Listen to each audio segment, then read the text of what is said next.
Alrighty, good evening, everyone, and welcome to the Briefing Room, Episode 3, the 13th MU podcast, hosted by yours truly, the command staff of the 13th MU. I'm Captain Takeda Hideyoshi, the company commander, and the Apollo platoon leader.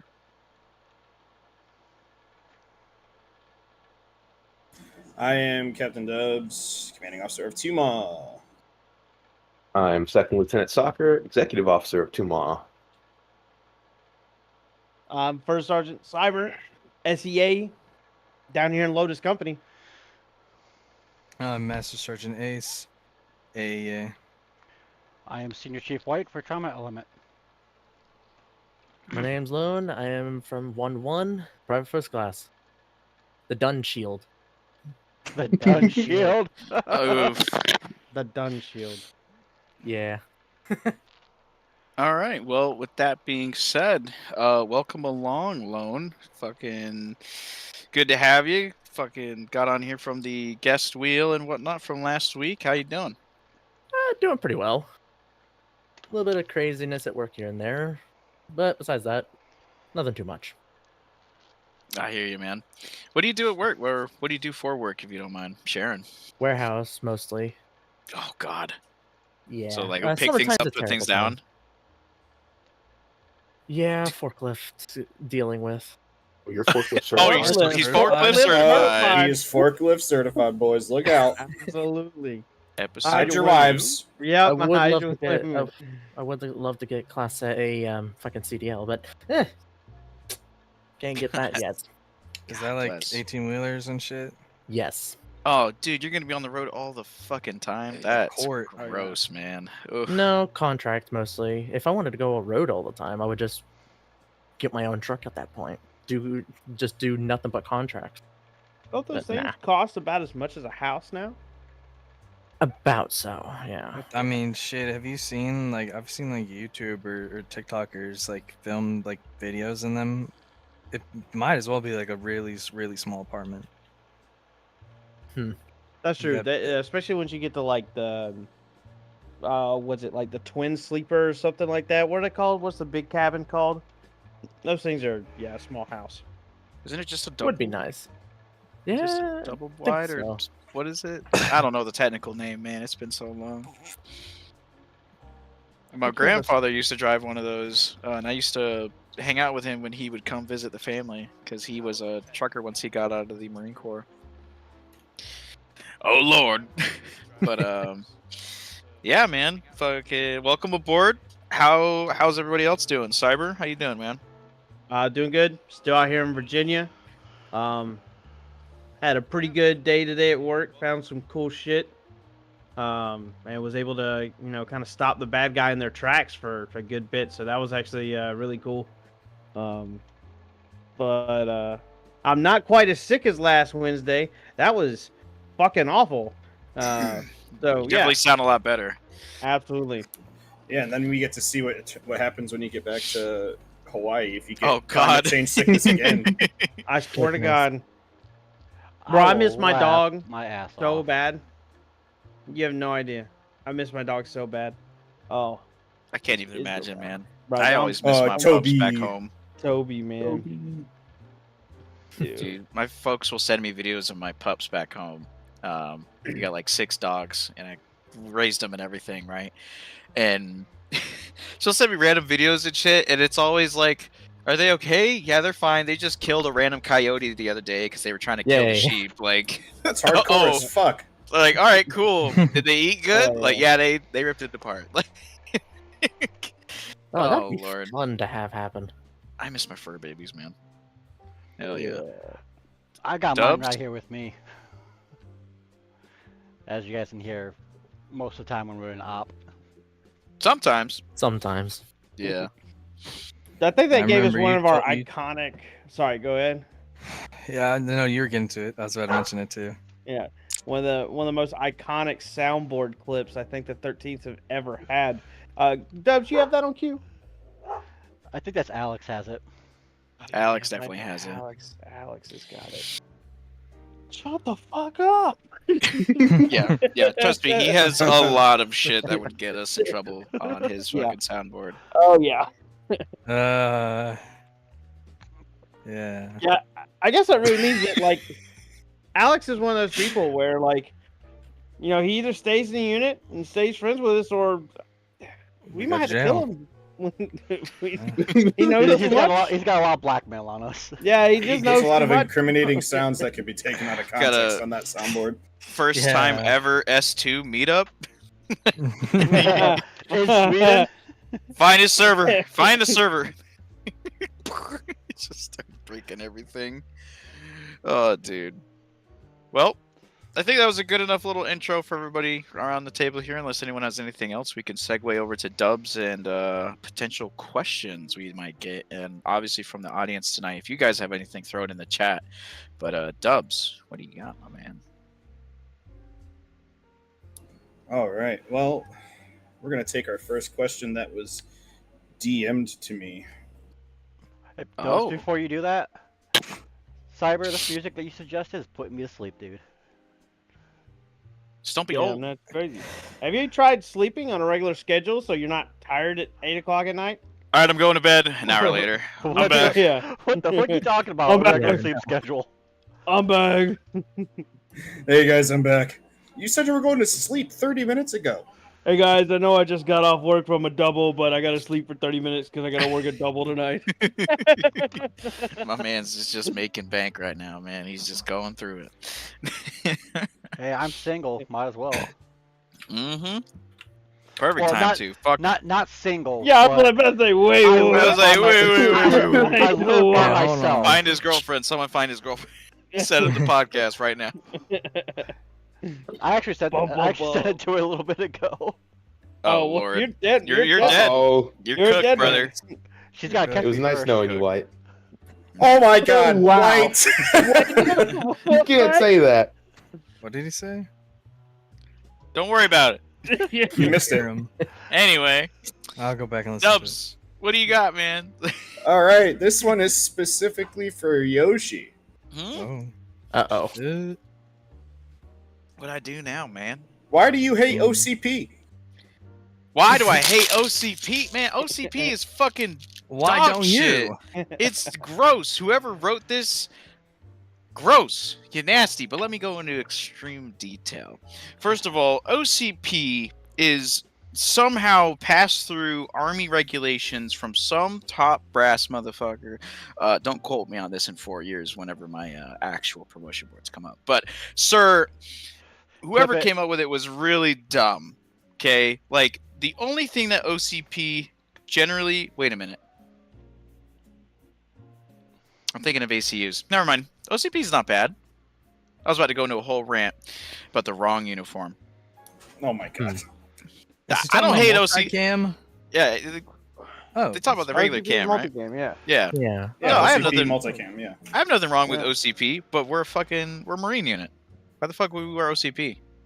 Yeah. We got Marpat, baby. Marine pattern, Marpat. Yeah. Watch that be wrong. Merpit. Yeah, I don't. Uh, All right, you know I'm what? Hang on. I'm gonna fact hey, check you right chat, now. chat. Let's get a fact check on that chat. Motherfucker. What have I done? Right now. Oh my god. Marine pattern. Yeah, you're good. You're good. Woo! You're good. I know why they call it Marpat, so the dumb motherfuckers like that can just, yeah, I know what that means. It, I swear, I it means swear. marine pattern, right? Yeah. Yeah. Marine Corps.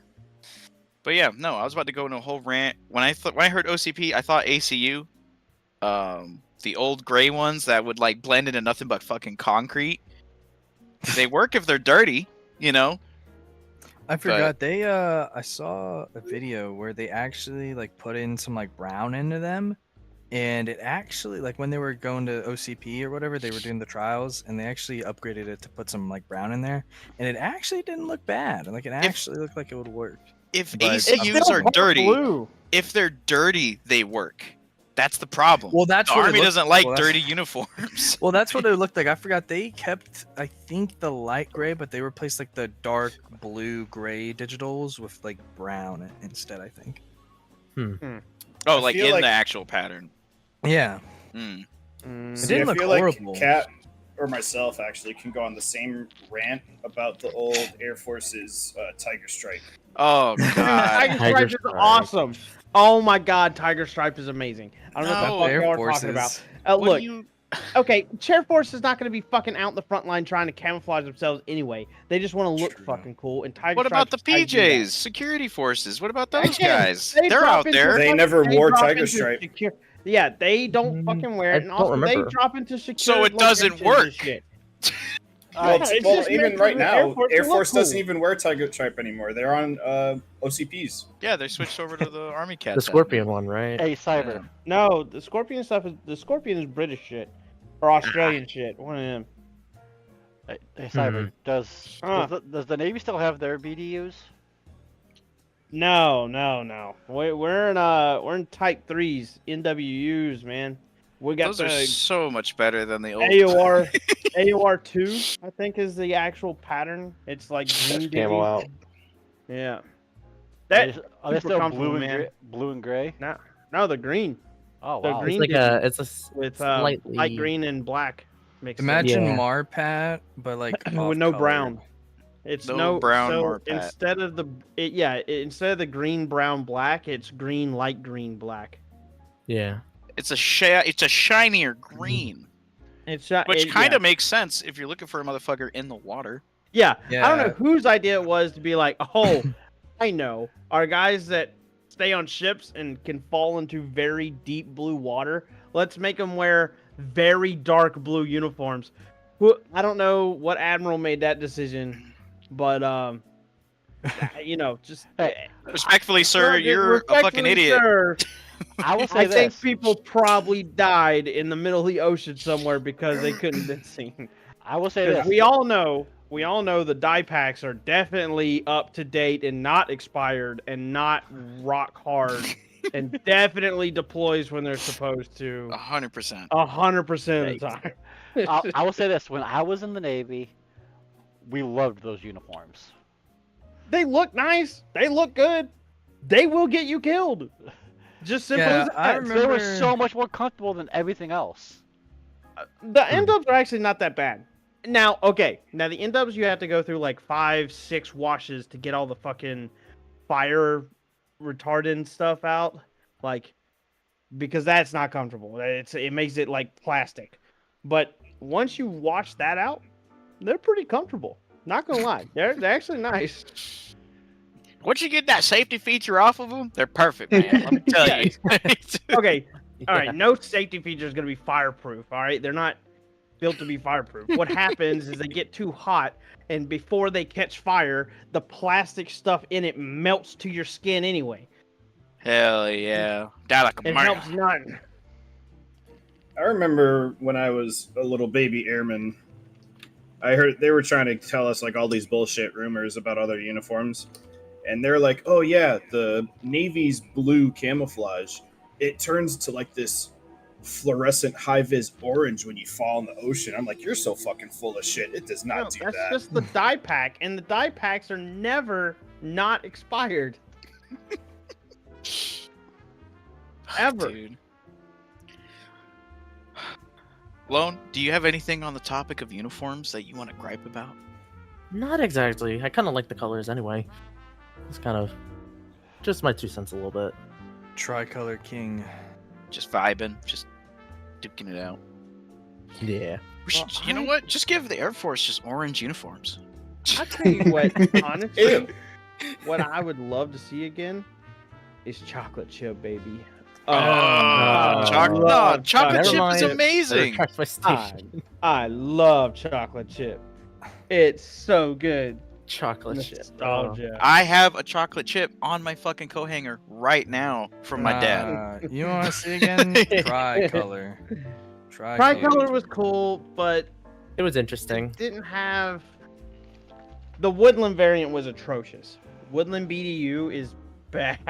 It's ugly. Was it M81? It's ugly, dude. What? It's The ugly. M81? M81 is ugly. You are you are Alright. The alone. Woodland camp. in that You're conversation. definitely alone on that one. M81 is fabulous, man. I love I just think- M81s. I'm just thinking about like comparatively to what we're using now. Like I would rather have multi. Oh, no shit. Well, yeah, but I'm saying for the time, M81s weren't like shit ass uniforms. They are when you're having to wear it with desert gear because we didn't prep. Okay, for a that's not a fucking- uniform Yeah. issue. That's a Marine That's a- Corps issue. That's a That's a funding logistics issue. Yeah. Yeah. You got motherfuckers going out there in But green, those are the fucking images gas that stay gear, in my head. you dealing know? with WMD, possible WMDs, and Supposed. fucking the supposed real WMDs. WMDs are the friends we made You along. made it along the way. Yeah. Oh God, I don't think we can get into that on this stream. I think that Man, this is gonna we bite probably me, get avoid dude. that. These videos are gonna bite me in the ass in like a year or yeah. two. 10 years. If I go for like a promotion board to first lieutenant, once I get in, I'm fucked. Be like, yeah, Oh, so yeah. I heard you didn't like OCPs. Second lieutenant, what is that? You How'd want you to see speak that? on Well, that? Why would a Found Marine these Corps things called the person- briefing room. Oh shit. Why would a Marine Corps officer give a fuck about ACs? They'd probably be like, hell Great yeah, thing you fucking about hate 'em." officers- About officer. Because the great thing about being an officer is that everyone gives a fuck. Doesn't Yeah. matter who it is. I could be a major for the Marine Corps and some shit, and some very nice, handsome Army general could not like me. Like, Yeah. And I'd be cooked. But yeah. I'll just like your shit for you. I don't really got anything else for this one. Dubs, you got another one for us? Anything cooking in your brain? Oh man, I've got so many questions lined up. Oh shit, yeah. let's go. Oh, Let's my. hear Hell it, man. yeah. Thank you, viewers. We love the viewers. Okay, Except this Crusader. one goes out to all of us. Uh-huh. All right. Oh. What are the biggest challenges that our unit faces in the upcoming year, and what plans do command staff have to address them? All right. I want to Yeah, I got hear. it. I definitely want to hear Lone give his perspective on it first, as someone kind of like on the ground up, right? Because as command staff, we don't get to see everything. So Lone, what do you think about that question? Like, what are your thoughts on it? What would you like to see, or what do you think you'd like to see, based on what the definitely- question asks? I would definitely like to see the unit very much grow as a whole. But also, I don't know how do I word that? I would like to see the unit grow as a whole, just overall. But I don't know how we'll commend people or bring people up to speed as quickly if we do spread too quickly, though. Mm. Hmm. It's kind It of like is- a growing pain a little bit. Yeah, that's one of the. It's a good point. It's one of the many issues that like is just consistently faced. Not even on a command staff level. That's just a like a overall. staff shop level, like overall. Yeah, because really, it's a great thing when we get like Tons of people five- are interested. you get 5 or 10 recruits in like a week or two, and then suddenly, oh shit, we got to do all these trainings. We got to catch people Somebody up gotta with the lead tempo. Someone's got to lead them. So now we need to find a leader out of those 10 people who are willing to do it. And then Yeah. as they spend their time here, the longer they spend their time here, as long as they make it through that probation phase and they haven't left, then you're looking at like, people taking too long to their junior leadership pipelines, and it's just kind of the beast of Milsim, is just Yeah. the time. Time is really a big thing when it comes to everything. It's just you don't want to waste your own people's time. You don't want to waste your own time, but you still want to put in enough that it garners some sort of growth. I think we're doing all right now. It's It seems slow like and it. steady. Yeah. And it's so weird because you got to find that middle ground, because there's people who are looking for that super hardcore Milsim aspect, which we aren't really. Your average Arma player would probably say we're hardcore. Nah, But I've been we're- doing worse. Yeah, no, and that's what I'm saying is you get it because you've been to those real, like, they're yelling at you over the mic hardcore units, right? And if that's their thing, that's their thing. But it's one of those, like, because we're in the middle, like, yeah, we do get kind of the best of both worlds, but sometimes we get people who try to adapt it and change it to either too casual, too relaxed, or too Try to force it into something where everybody does not approve at all. Exactly. And then and then they leave, or And then it if they join dies. with their friends, they bounce out of here, because that's the other side of it too. Is like if you get a group of 4 that join together, and one of them leaves, that's all it takes, right? All 4 You know, gone because then they all lost 4 their are one gone. link. Yeah.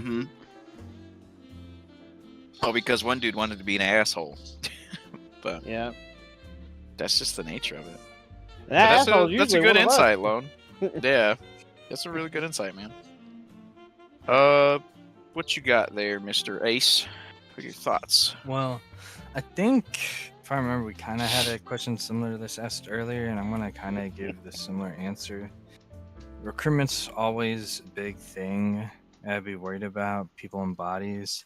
But kind of like what Lone was saying, we need people to like lead them and all that.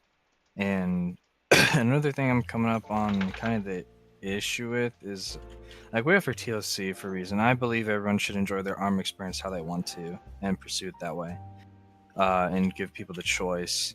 But it's great that we have like people doing team TLC and team leads and all that, and just staying the lanes corporals. That's great. That's what you want to do.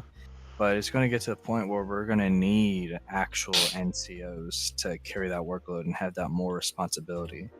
Because right now, if let's say we get enough people to open up Demon, I don't know who the squad lead for that would be. Even I'll tell you or who in would want team it. leads. Yeah, I mean, I have a few people in mind. We already know who won it. Yeah. Yeah. River would be first in that line, man. He Yeah, would but be then we would so have fast. to replace. Well, then we would have to replace River, and then we don't have someone for that. Mhm. So it's like we need someone who can take that more responsibility, more dedication on that. Because team leads are great. I love our team leads that we got who just want a team lead, but we need other people to step up and become actual full-fledged NCOs. I think. A perfect scenario for each squad would be 3 NCOs and 2 to 3 team leaders per squad. That would be a perfect scenario, because in the event that you didn't get like your squad leader, at least you'd know that there's 2 backups to that one squad leader. But we're just kind of in that weird phase of we're getting bigger, but we're not big enough, and there's not enough garnered like reach for the junior leadership courses that are out there. It's a double-edged sword, right? Because if we make the pipeline too easy, we get subpar leadership and people who don't deserve to be there. But also, if people think it's too hard, no one's ever going to go for it because it actually requires like effort and work, and that's the defining moment of, you know, how serious do you want to take everything, right? And that's always been, I think that's always been a consistent struggle for us, is just that line of trying to stay centered as possible. And I mean, we've got some great guys in the unit who have kept us on that line, because there were times where we've gotten too casual, too lax, and there's been plenty of times where we've gone too hardcore on something, and we've done away with documents, done away with admin. We thought it was a good idea, but then in practice it wasn't. It just wasn't feasible, because it was like, this is too much like a job. And it's always valid criticism, and it's just a balancing act, a consistent balancing act. Is that all you had, Ace? Yeah, pretty much. All right, White. I'm sorry, what was the question again? What are the biggest challenges that the unit is facing over the next year, and what steps are command staff taking to address them? Yeah, it's just numbers. It's getting people to show up to ops and trainings and all that. I mean, we do what we can, but ultimately it's people want to be here, then they'll be here. If they don't, then they don't. And we understand real life comes first and stuff, but it's just numbers. It's Trainings, man. yeah, trainings are horrible. Yeah. I would like to see us get Blackjack, Comanche, and Demon filled out. I want to see us have all corpsmen for everything, especially the corpsmen. But yeah, that's like the main issue, is just people showing up to stuff. And I know it's summer and all that stuff. Everybody wants to go swimming and shindig on the beach. Yep. Traveling Shindigging. vacations. Shindigging. Shin digging. Yeah. And it Yes, I know. I use. was yeah, and I like it. it was the same way this time last year. And then once summer was over and school started up again, we've seen an increase in numbers for a little bit, and then Christmas came around. The holidays. Yep. And then We took didn't do a- too bad during Christmas, though, to be honest. That 2-week break Yeah. wasn't that bad. It was just a lot of events that seemed to have transpired between January and February. Those seem to be like cursed months for the unit, by the way. January, Well, February the are same just thing with not YouTube good as well on months. the analytics. Mm-hmm. When it comes to December, January, February, YouTube's always in the terribles on that. So it's kind of the same for a lot because nobody likes to watch videos, nobody likes to play games. It's just back into the groove. Man, I do my part. I Yeah, always do got my that part. lo-fi music, Mhm. especially for finals in December. That's the time I have a girl over and I just want like background music, right? Yeah, YouTube. YouTube's the way to go on that. YouTube it out, man. Absolutely. Oh, But yeah, that's pretty much it. And that's just it. I would just like to see more people join up, and there's nothing really command can do about it. That's How do Yeah. be? I mean, I I'm out. I know. I mean, I know I'm out there. I know Dubs is out there. We're doing the posts, doing Discord, doing Steam ads, discussion ads, all the different Discord servers we're in. I'll even go through the Arma 3, like looking for unit people and actively DM them. But God, those are not. I'm gonna be real honest, and if we lose people for it, so be it. But like that, the Arma 3 looking for unit people are a whole other beast of menace, dude. Like, talk about pretentious. Like, holy crap. and then I want to be an independent Zeus who does whatever I want, and your unit submits to me. I will not accept anything other than that, and I have specific qualifications that pertain me to being blah blah blah. And they're like 15. no. Yikes. Yeah, no. and it's like Next. I'm in the Facebook groups for Arma. Dude, that's a people. toxic place, man. Yeah, It's I'm hilarious. surprised. Dude, I never knew that's where toxic people be about Arma, but Facebook groups are crazy. I guess it tracks. It's not good. Got them Oh, old man. heads in there. Right, Oh Soccer? yeah, that's Yeah, it's just it's like command's out there doing what we can, but we can't go to everybody's house and get on your computer and play Arma. Anderson, I saw what you said. I That agree with you. attitude, Don't and worry. I saw that too. Yep, I saw that. I won't You say heard. it. but You're heard. Absolutely. Fuck you, machine up. OCP sucks, but not really. Yeah. Wait, if that's it, what is Yeah, it? that's Cyber? it. What you got? Man, problem for the unit upcoming this year. People, just people all together. All right, y'all. We're focused on the recruitment and getting people in and stuff like that. Like, yeah, that's sure side of it, dude. People in general is what is always the problem with Milsim, and it's because you the can't unknown pay factor. people, and it's not. It's a moderator status. Anyway, you you can't pay people to show up, but God, I wish you I have could. to treat people. Yeah, but you have to show you have to treat people like it's a job. That once you get up an NCO status, like, hey, sorry, you took on a free job that you are not going to get paid for. That's what Unpaid it is. internship. It is a unpaid internship. Exactly. You are We will getting give you paid in plenty- experience. You will get plenty of leadership experience. You will get plenty of HR skills, plenty of like admin work, like experience and stuff that's useful in the real world. But we're not paying you for it. We're not. No. And so Hell, we're not even getting yeah, paid. for real. For real. You guys are getting paid. Closest we get is a Patreon, and that ain't even us. That is to the 13th, baby. Yeah. And then on the other side, so leadership falls into people. People is the problem. And it's really funny because when Milsim, people are also the solution. Sometimes you come across the one little golden egg child. Like, I believe that most of the people at this table are those people. We're little golden egg children, to where, like, just for some reason, we are either, I don't know what it is. Actually, I know what it is, but I don't know if I can say it or not.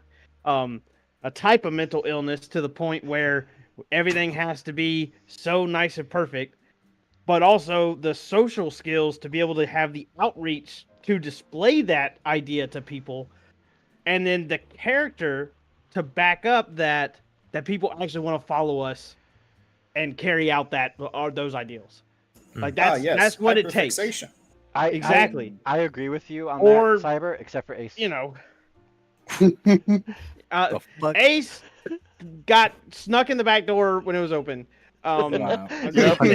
kidding. Wow. I'm kidding. Ace was, Just no. fucking dissing on Just me. kidding. Just kidding. If you ask him, he'll always tell you he made command staff 2 days before I did. So I was you gonna know. say he did make E8 like 15 Yep. hours before you did, brother. Yep. But I'll just give Ace that's shit just because what he's it is. Ace.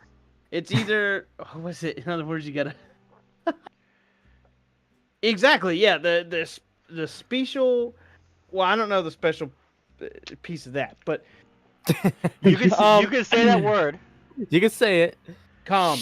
Anyway. Yeah.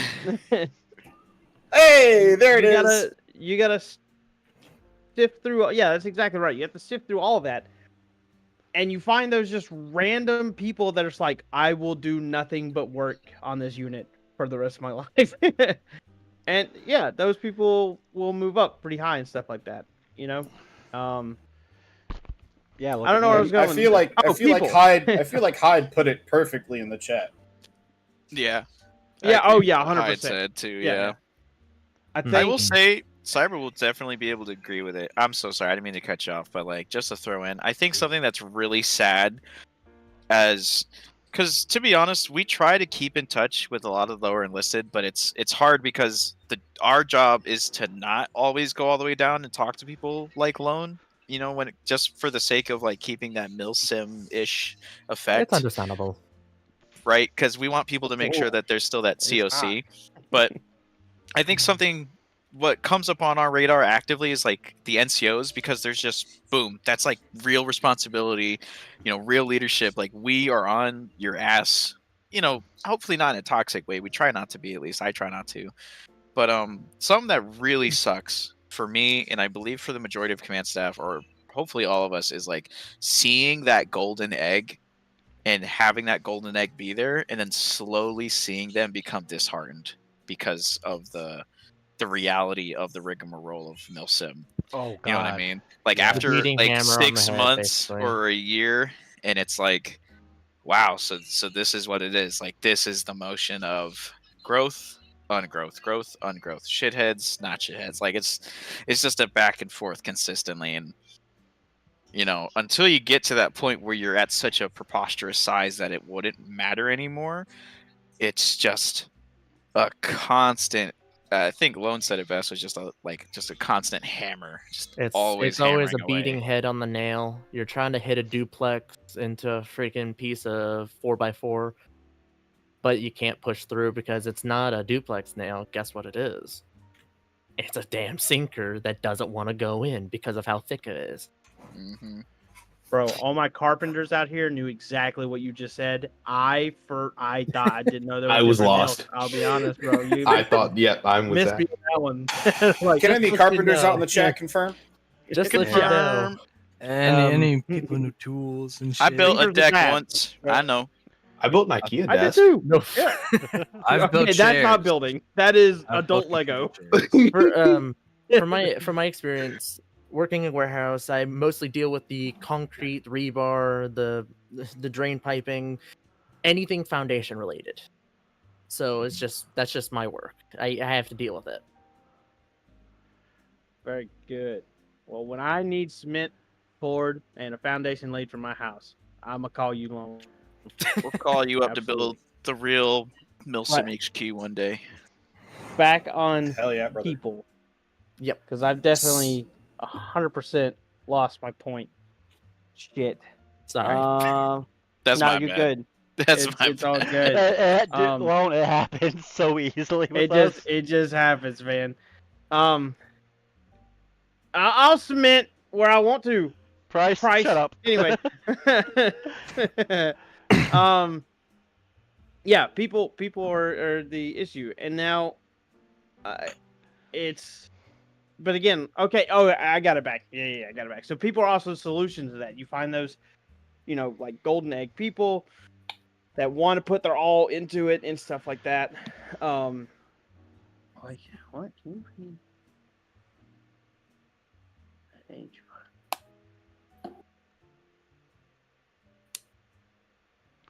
Good, Cyber? Exactly. I'm Anderson. reading. Yeah, Exactly. yeah. Yeah. Dude, Anderson Yeah. gets it, man. Anderson's on it. Finish your fucking pipeline. Yeah, Anderson, What are you doing? jeez, come on now. You know what I really need to happen? What I really, really need to happen? The like 7 or 8 people that used to be crazy awesome NCOs that are now retired. I just need y'all to just reactivate. Just come on back. It's better now. We're reducing some of the paperwork. Just come back. Come on back. Come on back. Come do some You'll be NCO stuff fine. again. But yeah, that's kind of the big circle I walked into. I still don't remember where I was going with it, so shit. That's not Yeah, good. if it comes back, we can bring it Yeah. back. It's Mhm. We got Yeah, a we'll whole go. other We'll hour go. or two. Yeah, So we'll go. We'll keep going. I Alright, don't want to. I don't on want to- to. Yeah. On to soccer. Personally, I think the biggest challenge is getting people to show up for the unfun days, like Fridays. For some people, training might be like, for me and Tuma, I love training, like trying new stuff out, like lock on after launch munitions, all that stuff. Like, hey, this we can do this. We can sit 10 meters off the ground, shoot a rocket above a hill, and it'll track a laser. Super cool, right? But like, after so many hours, some people are like, all right, well, this is kind of repetitive and boring, but there's always something you can get better at. And just finding and expanding the group of people we have that enjoy showing up to those Fridays that may be not the most fun on paper, but you're getting better at something is overall going to improve like the core of the unit and the stability of the unit, which will help bridge it into the future, and the longevity of it. That'll also like help build like relationships with other people that you may not always see or hang out with outside of the Discord. Like if you're there every Friday, I guarantee you're going to hang out with somebody that you don't know outside of the Discord or outside the unit, which can also build better relationships and again boost the unit up. But that's just my big thing, like getting people to show up to those Fridays and Saturdays, the gotcha days. Definitely, yeah, that's a way to kind of fix it. Like big op coming up on Saturday, nope, gotcha day. Good old gotcha days. I mean, it's We unfortunate. can't make that a routine. Yeah, Like, it's it's not gonna be good. I don't unf- agree. I don't agree with it, but it is necessary.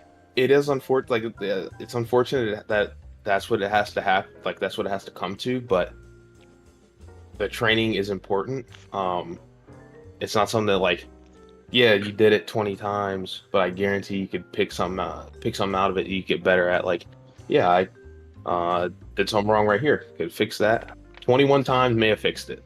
But it's always something you can get better at, and just getting people on those Fridays is the biggest challenge I've seen. That's really all I got. I got a question on your take on this, because soccer. I remember way back now. This has been obviously you're XO Tuma now, so it's nowhere recent, but way back when you would do armor with this stuff, you were one of those people that were just like, nah, I can miss Friday, whatever. Where was that changing point where you were just like, nah, actually I like doing this? I guess it's because I found like a unit that has people that I enjoy being around. Not saying units in the past didn't have people I enjoy being around, but it's just something's, I don't sound like cliche, just something's different. Like I like the flow. I found much more enjoyment, and then like You found your done, basically. yeah, and then, like on I don't know about that one. on the ground, I enjoy Arma, but my love has always been for like aviation. And so once I got into Tuma, it was like, man, I love this. I could sit here and do this all day, every day. Um, but like, I don't know. I guess it's just finding what you enjoy within Arma and taking that and run with it. Because once you find your enjoyment and your place, for me was the 13th, and hopefully a lot of people out here is the 13th as well. Then I think coming to those days will be a lot easier and a lot more fun. Cool, man. Yeah, I like it. Yeah. Mm-hmm. For me, now I'm gonna agree with the obvious, filling in slots, getting people to come out to trainings and all that, and I wholeheartedly agree with that. But I think there's one big glaring thing that either we're overlooking or we're just trying not to think about it this time.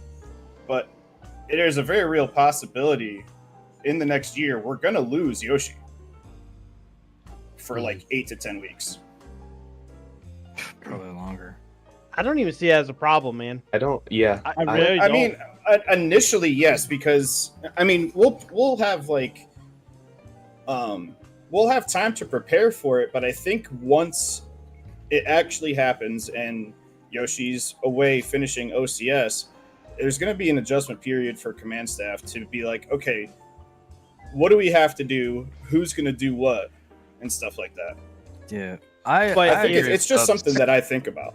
I If- agree with if Dubs. us I've is- thought about that in the past too, with just like, Cap being gone, and it's hard to wrap my head around and everything, cause shit, I don't even know, cause Cap, even though the easy solution would be command staff would be like, it's kind of like an oligarchy or whatever. Any big decisions we kind of maybe vote on or whatever potentially, and then we would all be responsible of our respective things, like at staff shops for me, cybers, NCOs and everything and all that. But what about the stuff that kind of involves everything or that we're not even sure about? Because I know there's been some issues for me where I just don't know the answer, and I've gone to Cap and he's found the solution. Like, so who am I going to go to for that? It'll just be like a collective thing at that point. So I got a solution to that problem right now. Hmm. Yoshi, find a fucking XO. Wow, Right, he's been trying to do that forever. that is. I know. When you find a candidate, you let me know. Yeah. I'm I gonna tell volunteer you. cyber. Right That's now, we're all the XO. Really, Right? really thoughtful, but I still have stuff to work on too. Like before I'm. Oh yeah, we all do. Would that be a goal? That would be a very cool goal to have. But I still got a lot of stuff to work on, and it's a time thing too. Like I fully understand. Like I'm in the military, and so like being in Hawaii where our time shifts are way different. That's not good for me to be that XO, because while people are on and stuff are happening and stuff like that, I'm at work, and that's really hard. Maybe once I move back main side, I'll have a deeper conversation about it. But for now, I know I just need to keep work on my own stuff to build my own leadership up and stuff, that at some point I can live up to that. That would be cool. Right? But right now, I just need to focus on where I'm at. That being said, I don't see that as a problem, like him having to step away as a problem, because we all know his expectations. We all know that we would have to maintain that expectation, or we're going to have our ass chewed when he gets back.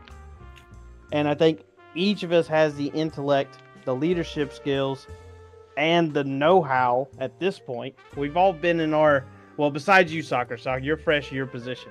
But everyone else is pretty much in the groove of their position now, to where I feel like it would almost be seamless.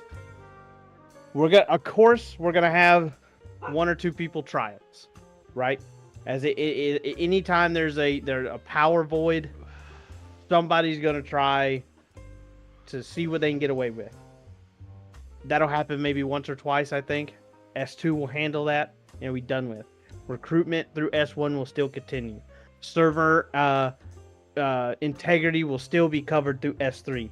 Story will still continue as I'm sure we're gonna have a really big meeting where all of S5 story stuff is written out for those 8 to 10 weeks, because that's just how we plan this stuff. That stuff will flow accordingly. Everyone knows their job in S5. S6, they're just comms, but you know, any kind of changes in that stuff, they'll be good to push that out. S7 with training, like all of this unit is set up to run. Is even if half of us disappear, those staff shops will still be able to maintain the unit as long as there's somebody above them. Just comms as in there's not like a ton of changes every single day. You know what I mean? That's what I'm saying.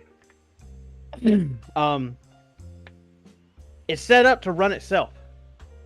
Just somebody needs to have hands on steering wheel to make sure we don't run ourselves into a tree, right? Yeah, we're on And cruise so- control. Yeah. And also, I mean, we wouldn't be in the positions we are in right now if Yoshi didn't believe that we would be able to exactly. do That was my last point I was getting to. Yoshi picked his command team, like hand selected each position. There was no like, oh well, you've been here long enough, you can make this. But no, that's not how command is earned. You know, so Yoshi put us in command positions because he sees the same kind of dedication in all of us for the unit that he does in himself. And if he didn't, we wouldn't be in these positions.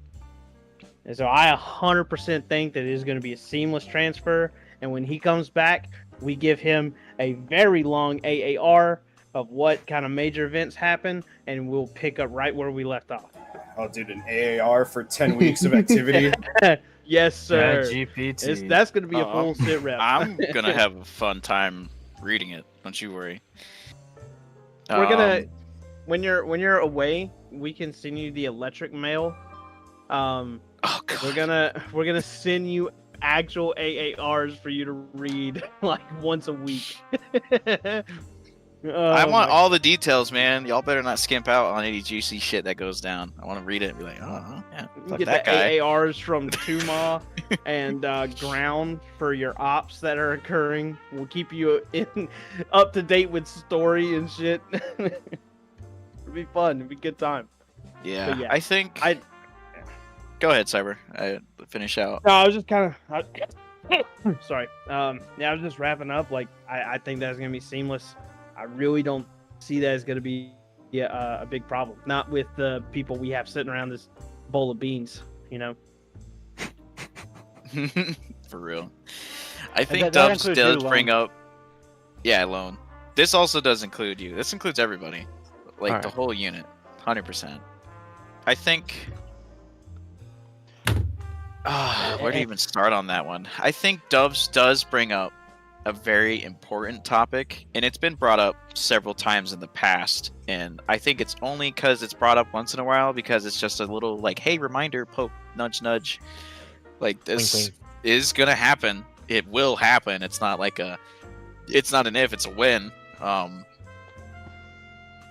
I think it's all of it really stems from my first contact with Milsim, and I just personally grew tired of being in organizations that fell apart when the head disappeared for whatever reason, whether they quit, whether they were done, they gave up, they left for a few weeks, the whole organization broke up, they split.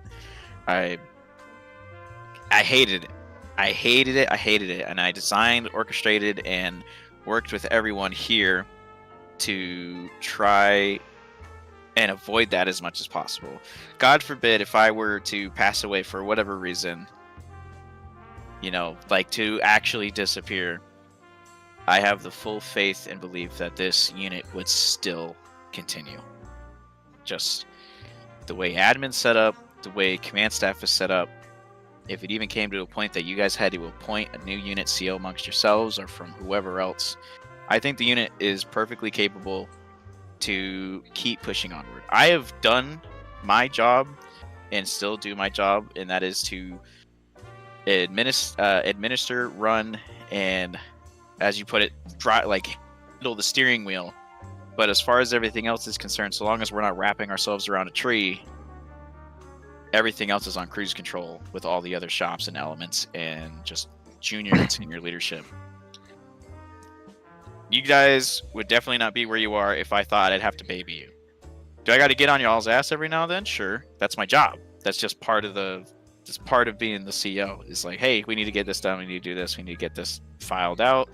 Where's this at? Blah blah blah. That's just part of running a Milsim and just making sure people aren't getting too lazy.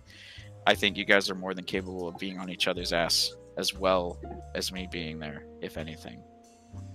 So I'm not too concerned about it. And obviously when the time is coming closer within like, 6 to 8 weeks out, whatever, there's definitely going to be meetings held. There's going to be set scenarios of, well, what if I, as soon as I get done with OCS, boom, I immediately go out to another school for 3 months and I'm gone for 6, instead of the 3 or whatever it may be.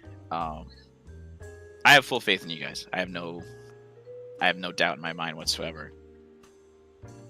But yeah, that's my thoughts on it.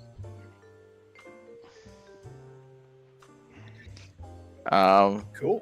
I guess that kind of does lead back to me with the same question. I'm not. There's nothing really I can add at this point other than growing the unit and just going through the pains. I will say, to talk on the topic of something I'd like to see from like our junior leadership is it's taught in your AIM C and it's at the very, very end and it's very small, but I feel like it's something that just isn't done. Is like, yeah, when you become a junior leader, you get this sense of like power and responsibility. You have something to do, and that's great for people because people like having things to do. They like having like, I have to do this kind of feeling. That's just some part of the human innate nature, right? There's a portion of like knowing your Marines and like checking on them, like outside of the weaknesses of like their combat abilities and armor. But Anderson said it earlier, and it was in quotes, "Hey man, are you all right?" And I feel like not enough, like maybe I just don't see it, but I feel like not enough of the junior leadership truly, I mean, Lance Corporals, Corporal Sergeants, like truly reach out to their guys and, hey, do we need to talk? Are we having this conversation? Like, is everything okay with you? Do you want to vent? Do you want to open up about stuff? Because when you have that real, genuine connection with people, they're so much more inclined to be there. They're so much more inclined to talk, to stay with the unit, to invest. It's a whole other motivating factor other than, I'm your team leader, I get you on Saturdays, maybe Fridays you show up. There's so much more leadership in that.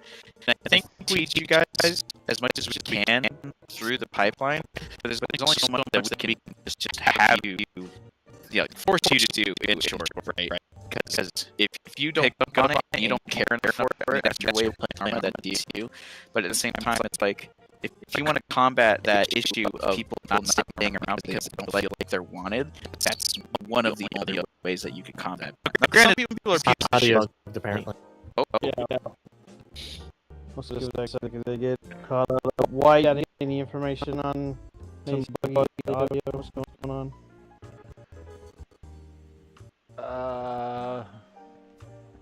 Hold on one second.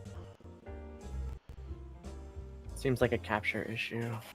My bit Dropping rate. our bit rate, not my bit rate. No, everything's saying, like, I've got no dropped frames. Keep us active here, chat. Yeah, it's. Yeah. I noticed it as soon as You know what, Machinist said it. I'm gonna try to do this. I think it caught back up. I think we're good now. Alright, It might have been. Sounds like I gotta But- sting my. It might have been. Chat, we good? It might have been a YouTube thing. Yeah, might have been a little Yeah. hiccup. My Yeah, overall we're point good. being is just to kind of recap for those who might not have heard, is just genuinely caring for your guys is gonna keep people around longer. Instead of them just showing up, I'm gonna yell at you to do stuff during an op, and then that's it. Now, if you can't help it because they're assholes, or if they are just there to show up and shoot the shit, you can't really help it. But it never it's never not a good thing to check up on your guys. Always check up on your guys. You guys, as NCOs, you are the backbone of the unit. Like the first line of leadership that any of these privates and PFCs ever come into contact with, unless they see us in an interview room. But beyond that, you are the first line of leadership they meet and interact with 1,000% more often than they ever will with us on a consistent basis, between training, between conversations, talking, disciplinary issues, leadership in ops, whether, they catch us at a glance as command staff, if we're even in the op. They see you guys and talk to you guys all the fucking time. Because if you set that example that you actually give a fuck, they're going to give a fuck.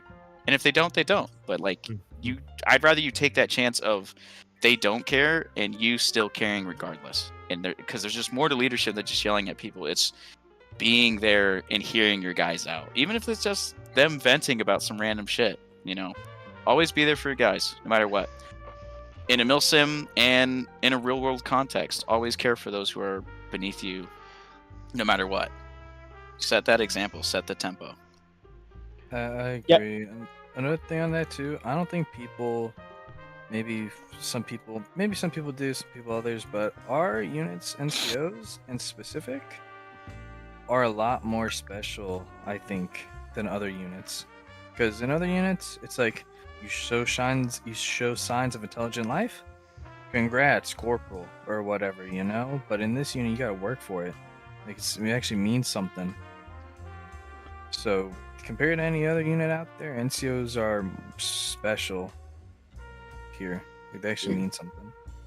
I think talking back on the back end of the AIM-C comments down in the like you said, it's the very last thing. It's not even a paragraph. I think maybe that should be a bigger portion of AIM-C. Even though AIM-C is like your advanced infantry maneuvers, maybe we should expand that out a little bit and explain maybe the connection, because we all remember Old Comanche, right? Old Comanche was mostly people from Misfits. Now, a lot of you have played with Misfits in other games and also in Arma and stuff, and we're not the best at video games, but we're the best at communication and call-outs and working together and stuff like that. We out-strategize people, stuff like that, just because we've been friends for 10 years.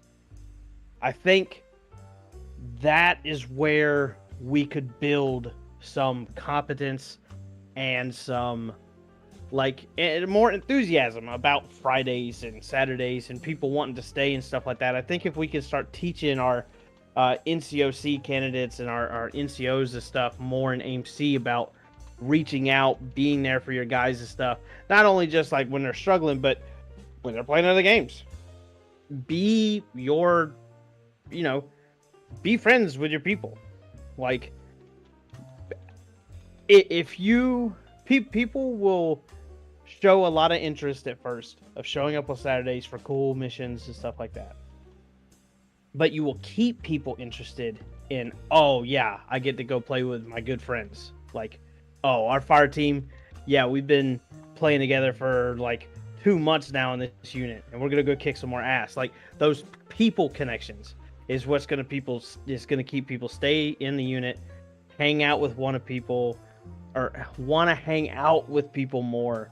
And I think that's maybe we should expand a little bit in that AIM-C, just kind of demonstrating the importance of that kind of, not just it's like AIM-C is not, and becoming NCO is not just about you. It's not just your accomplishments moving forward. It's what you can do for the people under you going forward, and like building that connection. And you know who's been doing it really well recently is Eternal. Eternal has been turning Blackjack in very slowly into what some aspects I remember from Old Comanche. Very, very slowly. He's a nice that dude. Squad is becoming closer and closer, just on a personal level, than it has been before. And like that kind of stuff is what I want to see from our leaders and stuff, even at just a fire team level. So I think we'll start. Yes, Very well said. Yeah. expanding. Yeah, I think we're going to start expanding a little bit more on the AMC when we get down to that portion. It's kind of what got me to stick with originally when I met you, Cyber, back when Necro was doing all that with that one unit back in 2021. It was that's what kind of kept me to stay there until the kind of very end when everything kind of just went and hit the fan. It's kind of what kept me in contact with you and Misfit and whatnot. Yeah. The good memories. Hell, I've got a photo book of old pictures from back then. Man, that's a long time ago too. Yeah. Because it was the one thing on Thursdays I would be looking forward to do. Oh yeah. All right, what? I think we spent a good amount of time on that question. Let's hit up another one, Dubs. Okay.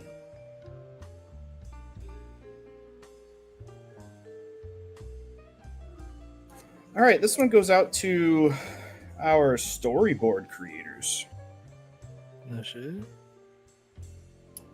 Walk us through the decision-making process for a recent operation. What factors are considered to be the most critical?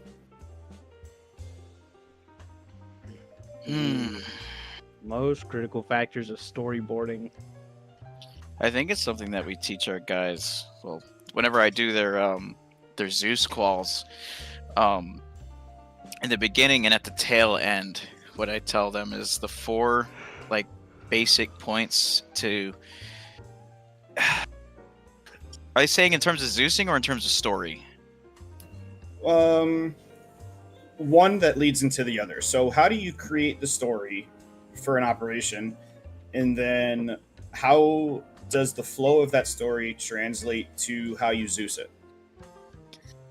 So, speaking on the experience of S5 and how the story is normally garnered, is normally between all the members who are in S5 or Zeus called, kind of get together and we brainstorm. And sometimes people have just that initial idea of, hey, we can do this. And based off of that one idea or concept, we can build around it with all the other brains that are involved in the making process. But we also have to be able to balance the same subject matter when it comes to, at the end of the day, we can't have these definite decisions, because if something happens and the players do something that could totally derail the entire thing, it still needs to be up to the player's choice and player's actions of the unit. So Situational, go to it's wrong. always, yeah, it's always going to be something situational. There's always going to be, well, you did this, but, or you did that, but, and it's something that's really kind of hard to pre-plan for, and it's more so, oh It's a man, because he non-definite did this, predetermined. yeah, exactly, and we can just ebb and flow from there. There's a general scheme, there's a big, like, map, but how we get there is entirely dependent on the player base and what occurs in the op. Yeah, I 100% agree. I think one of the biggest factors that we have to think about, you can make a story about just about anything, but the important part is believability. You need to be able to have, like, because we play in an alternate universe, right? So sometimes our friends and stuff that we think would be friends are not exactly friends. Like in our last book, which is like, so I guess quick rundown. We do our stories in different universes, and each of those are our books, quote unquote. The first book took about a year. It encompassed 5 campaigns, right? You have Sarani, Fopovo, Namp, and then back to Sarani to end it. Yeah. Okay. Mm-hmm. So 4, and then and in that uniform, like France, usually our ally and stuff, was heavily inflicted by the big bad guy Entity 7 and was hostile towards us. Had a hostile government changeover and like were not friendly with us. And so like it's kind of the same, but see, in this universe, it's a little different, right? So I think that's one cool part that we can change going forward. You know, each book, you just have to make it believable. Like you know, in the current book, we just had, you know, PLA in country doing UN operations. Well, you know, that's not super out of the realm of what might occur. Yeah, that's. And then as we played, we got more intel, we saw different things and stuff, and realized that more stuff was going on than just UN operations. And now you have PLA actively, you know, engaging troops in the Chernarus region of Russia after Takistan airstrikes. You know, we got that radio intel from Operation Fire Cell, long-range communications with Russians requesting aid because they were being engaged by PLA UN forces in right outside of Electro in Chernarus. So, you know, like that's that kind of stuff. Like, you're like, oh, you're putting the pieces together. The hard part, and sometimes the easy part, is what Yoshi was saying. Like when the unit does something that you're just like, oh, well, shit. Like the Ion PMC was supposed to return in this book, but as an American-based PMC, and we was going to work, you know, a little bit with them off and on, and the whole thing that was excuse me, the whole thing that was supposed to start that kind of like small story arc to be able to get some more intel and stuff was the rescue of a CIA what you call it, asset, one of their like in-country, you know, undercover individuals.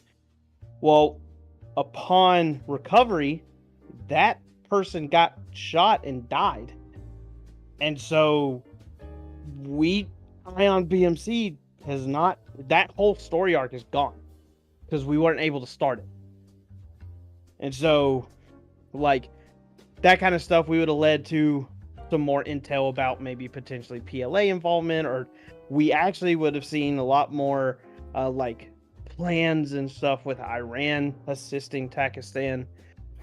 So it's one of those things where like we missed out on that initial thing. The unit did something that we didn't think about, and now that whole thing is gone. On the flip side of that, sometimes it helps push the story forward with on Operation Grapevine, when we had to take the long range comms array up on the mountain, the big spire. When we moved up there, PLA Special Forces had just cleared out Pakistan military and was up there setting up explosives on the spire. In wanting to help our efforts, because Pakistan was basically, they had intel that Pakistan was communicating via the spire to outside nations, but then our mechanized, I'm not going to name names, you know,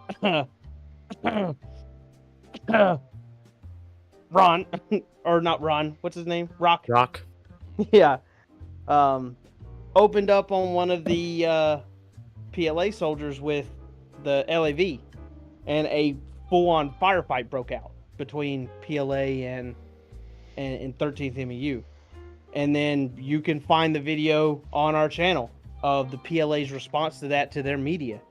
Like, they basically said, like, you know, our great troops were trying to assist the war effort in Pakistan when the menacing Marines engaged and killed their, you know, valiant soldiers. Like, that kind of stuff shifts, like, the story in a very fast motion. Like, that, It can that cause a kind of ripple stuff, effect. absolutely. And so now every time we've seen PLA since, it's been hostile encounters. We're not like at war yet, right? But all the little spec op teams we keep running into in our current missions, it had been hostile contacts since. Hitting us like a freaking dump truck. Absolutely. I still say And so they like shot it's first. those kind of things.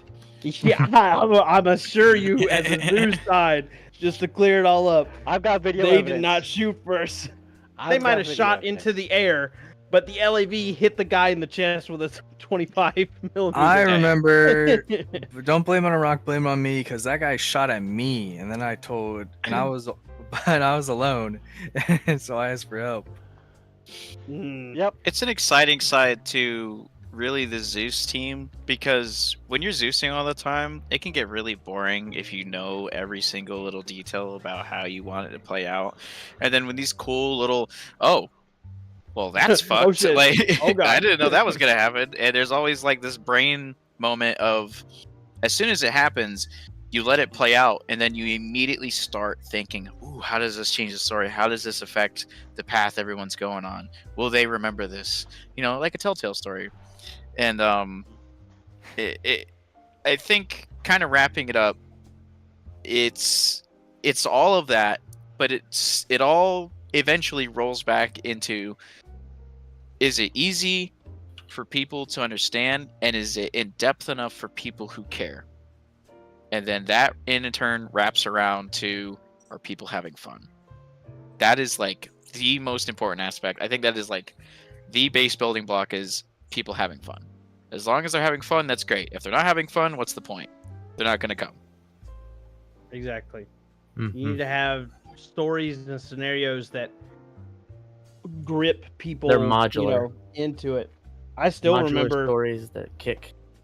Yeah, I still remember, even like in small scenarios, I still remember White pulling, was me, you, and Psycho aside after the, I think it was in Lithium, where we did the convoy ambush with the IED, and he basically, White told us, like, you can't do that to me again.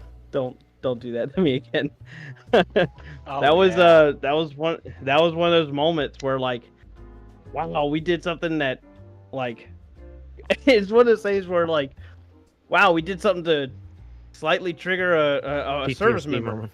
Oh wow, we did something to trigger, like, it's one of those things where you don't Our know how to feel storytelling about is so good, we made him go through an episode. it. Yeah. Fuck. Yeah, just for the Um, viewers, I have PTSD because I am a combat vet. And Lithium doing the coin ops and stuff, that brought back a lot of memories from being deployed in Iraq and Afghanistan. So it got to a point where it was just getting to be too much, to where I was literally thinking about retiring, because it was like almost every op I was almost being triggered. And How do you Yeah. so how do you deal or handle the like the death sounds and the flinching when shot? Because I remember when we initially showed that off, there was a Oh my similar God. reaction. so luckily I don't really get shot too much because I'm in the back. And usually there's enough gunfire and stuff going around, I don't really hear the death sounds. But we did, Gotcha. when it was brought up, we did say that if it got too much, we would remove it. Absolutely. Yeah, Yeah, I don't remember wanna, that. Yeah, I don't want to cause you to be, like, uncomfortable, And- like, maybe bringing back a memory or two is, like, I want to say kind of cool, but, like, it's also not cool. You know what I mean? Yeah. But, like, if you're Depending actively on it. just distressed each op, like, yeah, no, I'm not trying to do that. That's not good. That's not fun. Blood not pressure fun for anyone. 180. Yeah, not trying to do that to nobody. Whoever did the audio sounds for the death mod My did God. did a horribly You've seen some fantastic shit. job. Yeah, Because I, they're some so shit. even in a Zeus standpoint, like when you're just watching through Zeus and you're watching a team clear a house, like a random fire team, doesn't matter who it is, they're clearing a house, they're going through, they come in, they breach the door, Guy dude gets gets injured. shot in the gut, right? It is just Yep. he gets lit up by like And then just three other Marines who Dude. file in, and then just this blood curdling scream. Screams. that echoes in the house. It's not even like a sound Oh. issue, like it sounds like it's outside. Like, no, it's interior screaming, and Loud you're and just like, reverb. what the fuck, you know? And it's Dude, it's fucking brutal. I Cap, still you think know, the craziest one.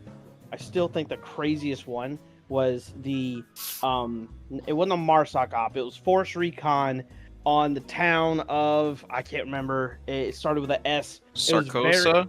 Yes. Yeah. And you already know what I'm about to say. Mhm. You and like 3 other people were in a nice little wedge pushing through the darkness, and on your left, like, just walked up on you a patrol. They couldn't see you because they didn't have NVGs, and so y'all all picked a target and y'all all engaged one shot, and the like third guy in the row falls to the ground and is just like choking on his own blood, rolling back and forth.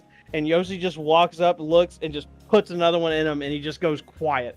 And Oh, even that- as a Zeus, I was like, "Holy shit, that was crazy!" Yeah, I saw that's in. I think that's in this month, in the 13th or April. I think.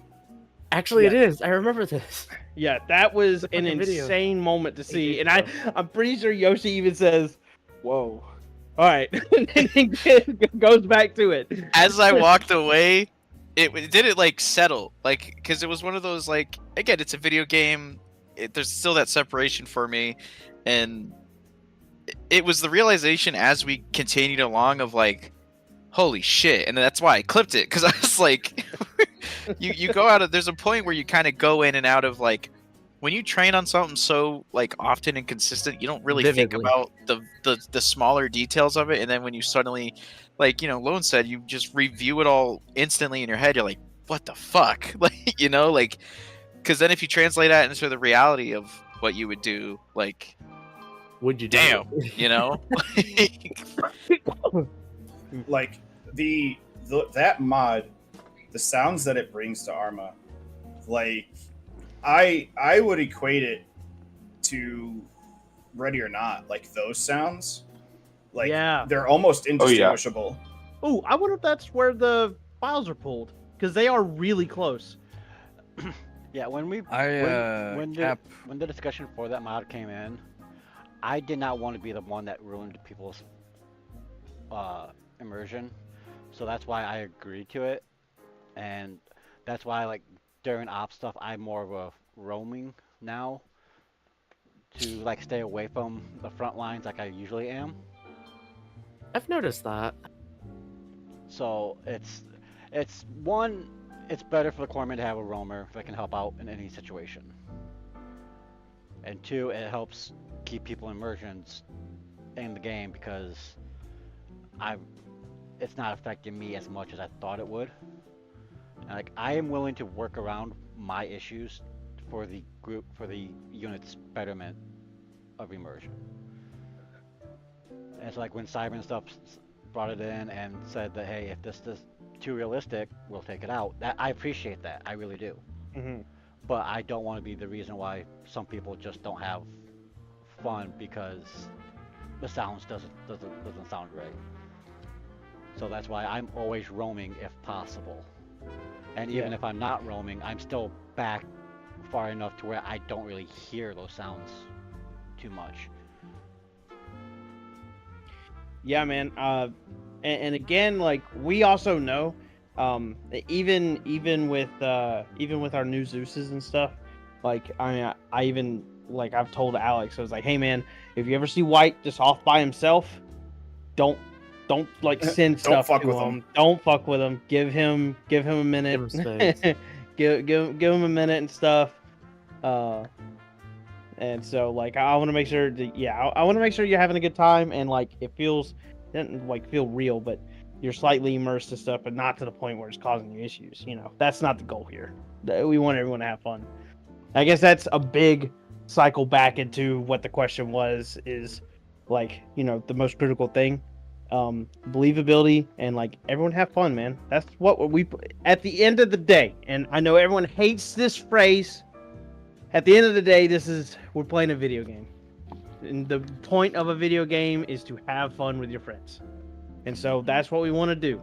That's what we want to do from the story side of things, is make sure everyone sees a little bit of action, gets a little bit of the story and some intel stuff, and has fun playing with their friends. That's all it's all about. If we could do that, we're doing a damn good job as story and Zeusing. Absolutely.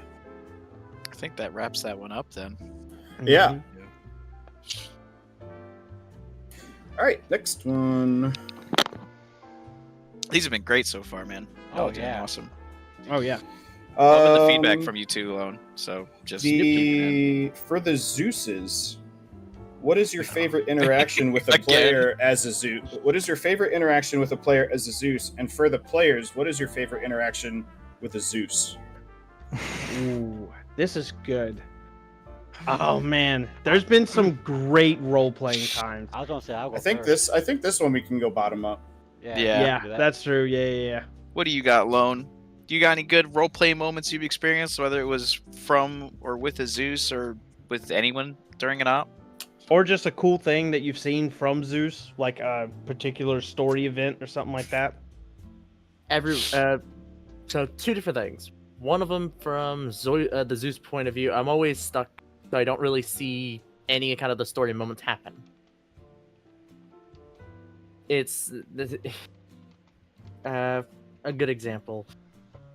The tower on the hill. I don't remember exactly what it was called, but there was some things where they were trying to blow up the tower with C4 and whatnot. So I had to clean that up towards the end of an op. But it was something about the Chinese or something blowing up something.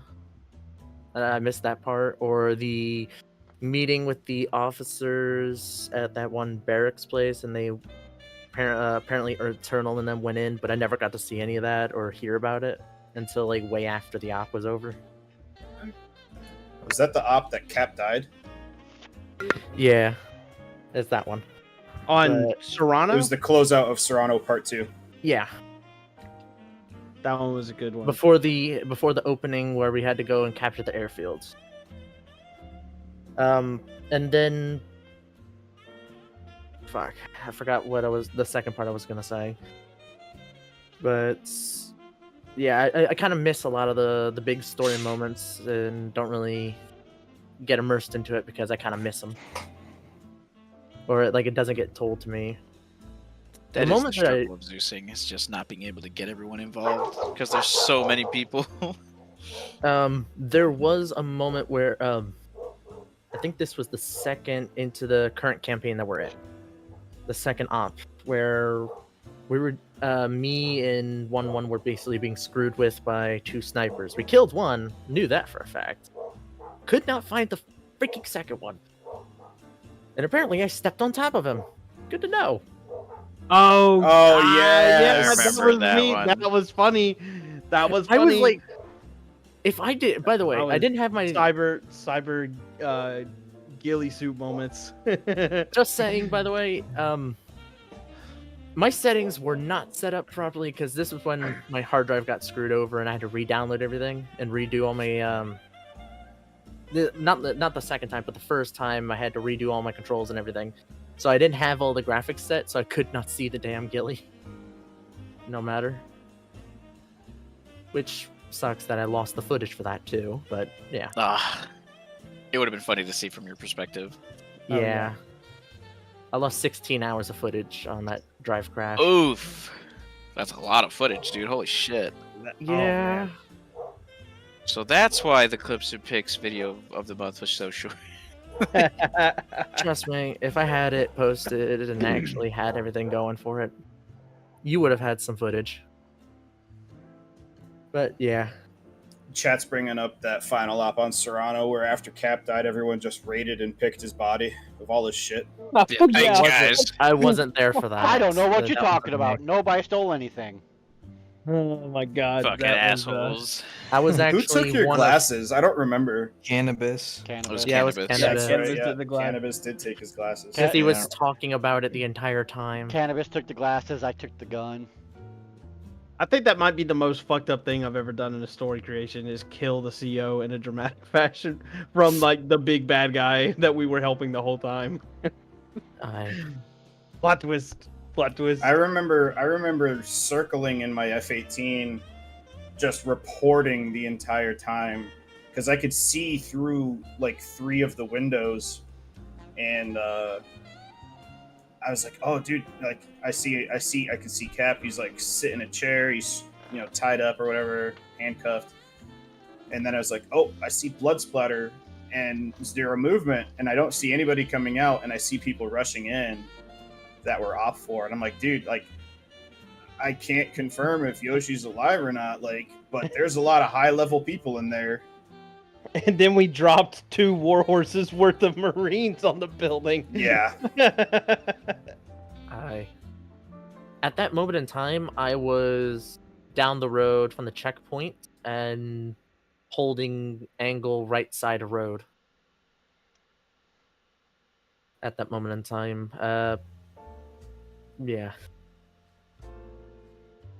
I was just wondering what the heck was going on. I see freaking Eternal just go running towards that direction because he didn't get an answer over radio. For which one? The Serrano one at the end. Towards the end. I know. Oh yeah, because they were at some town that we had taken. Yeah. When this was going down, remember? Because I pulled you from the battlefield. I Yeah. said, "Hey, we're sending a bird. We need you to go to this meeting, like now." And then we responded over there from Tuma's calls. Oh my god, the call for me to get my ass over there quickly.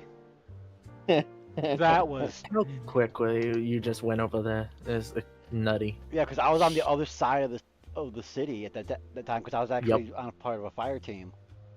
I think And I they're heard like, "What? Get you your ass say over here beep, beep." now!" I'm just like, "Whoa, fuck! This is not good."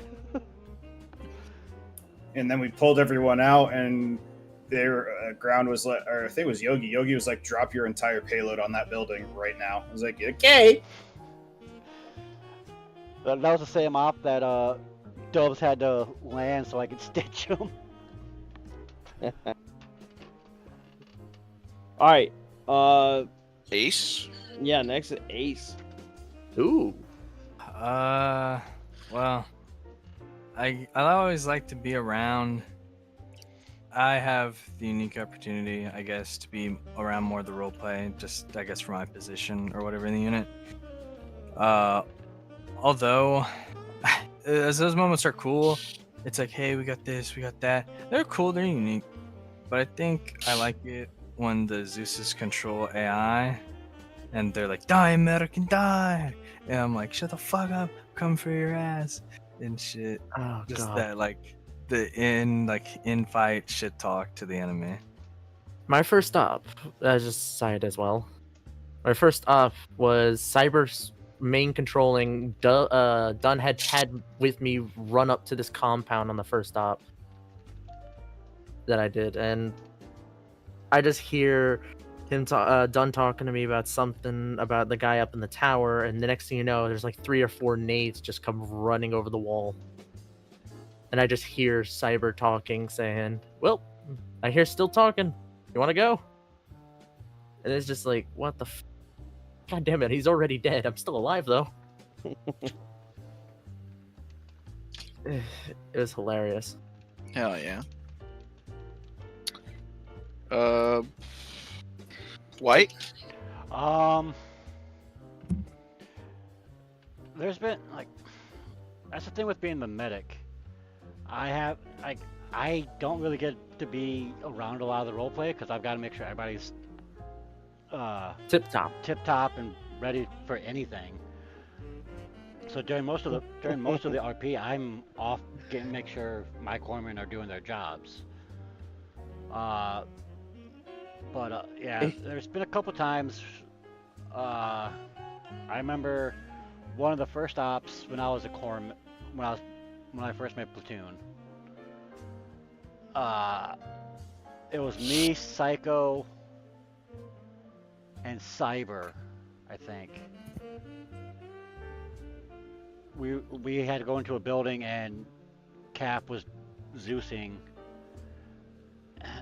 It was Cyber. Cyber was the Zeus. Sorry, it was me, Cap, and Psycho. We went up and talked to a special ops guy from I can't remember who it was, what country it was, but the fucking shit that Cyber said was hilarious.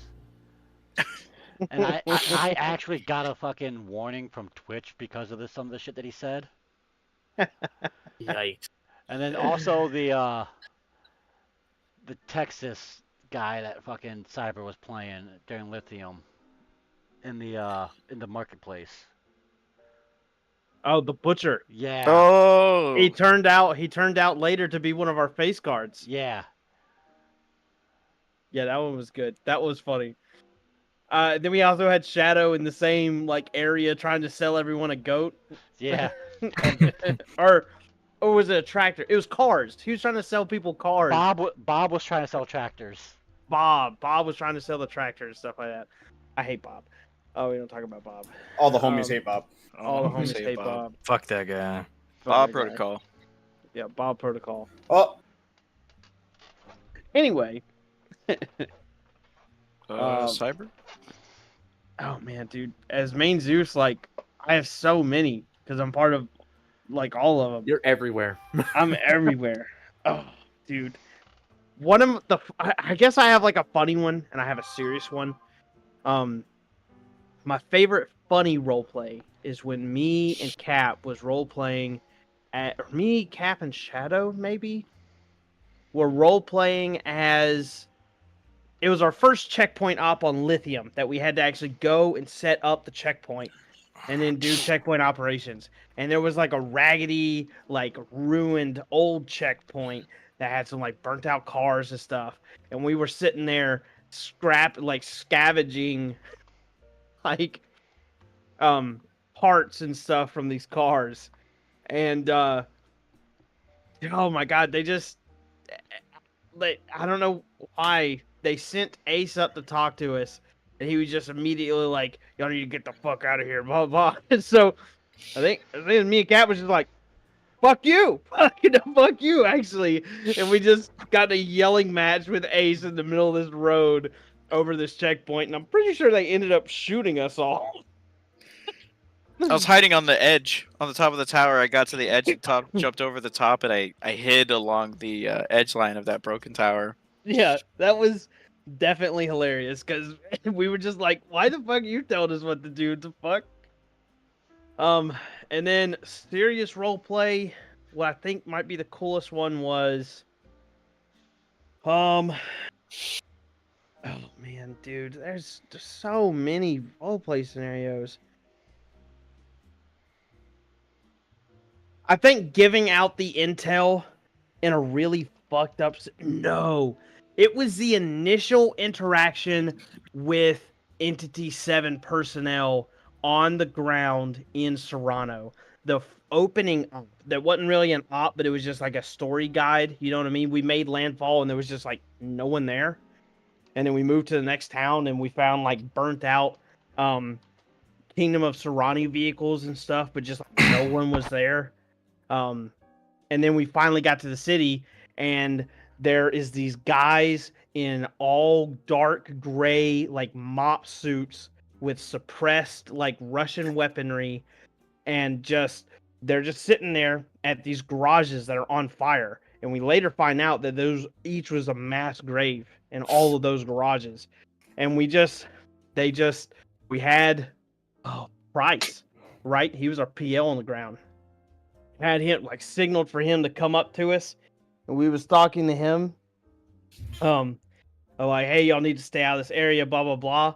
And then took control of a sniper on the fourth story of a hotel, leaned out and put one right in his dome in front of everybody else that was across the street that just watched their PL go down.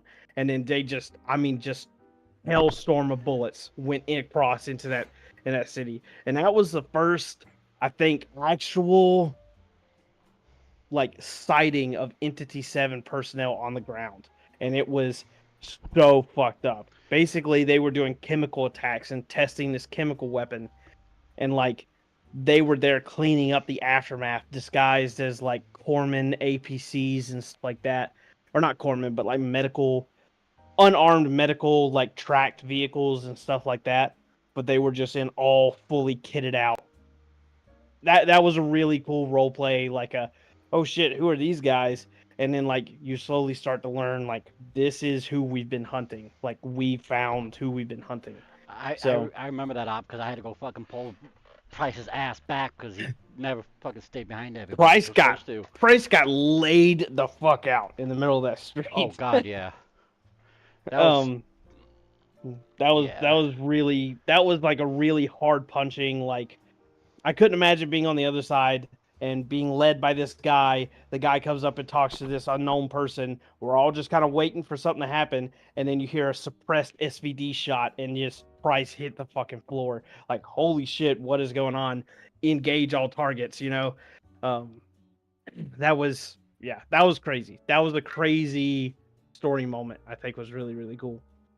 Also, a side note, Ace and Price blowing up fucking Namp because they saw Big Red's button, and so they just blew it the fuck up.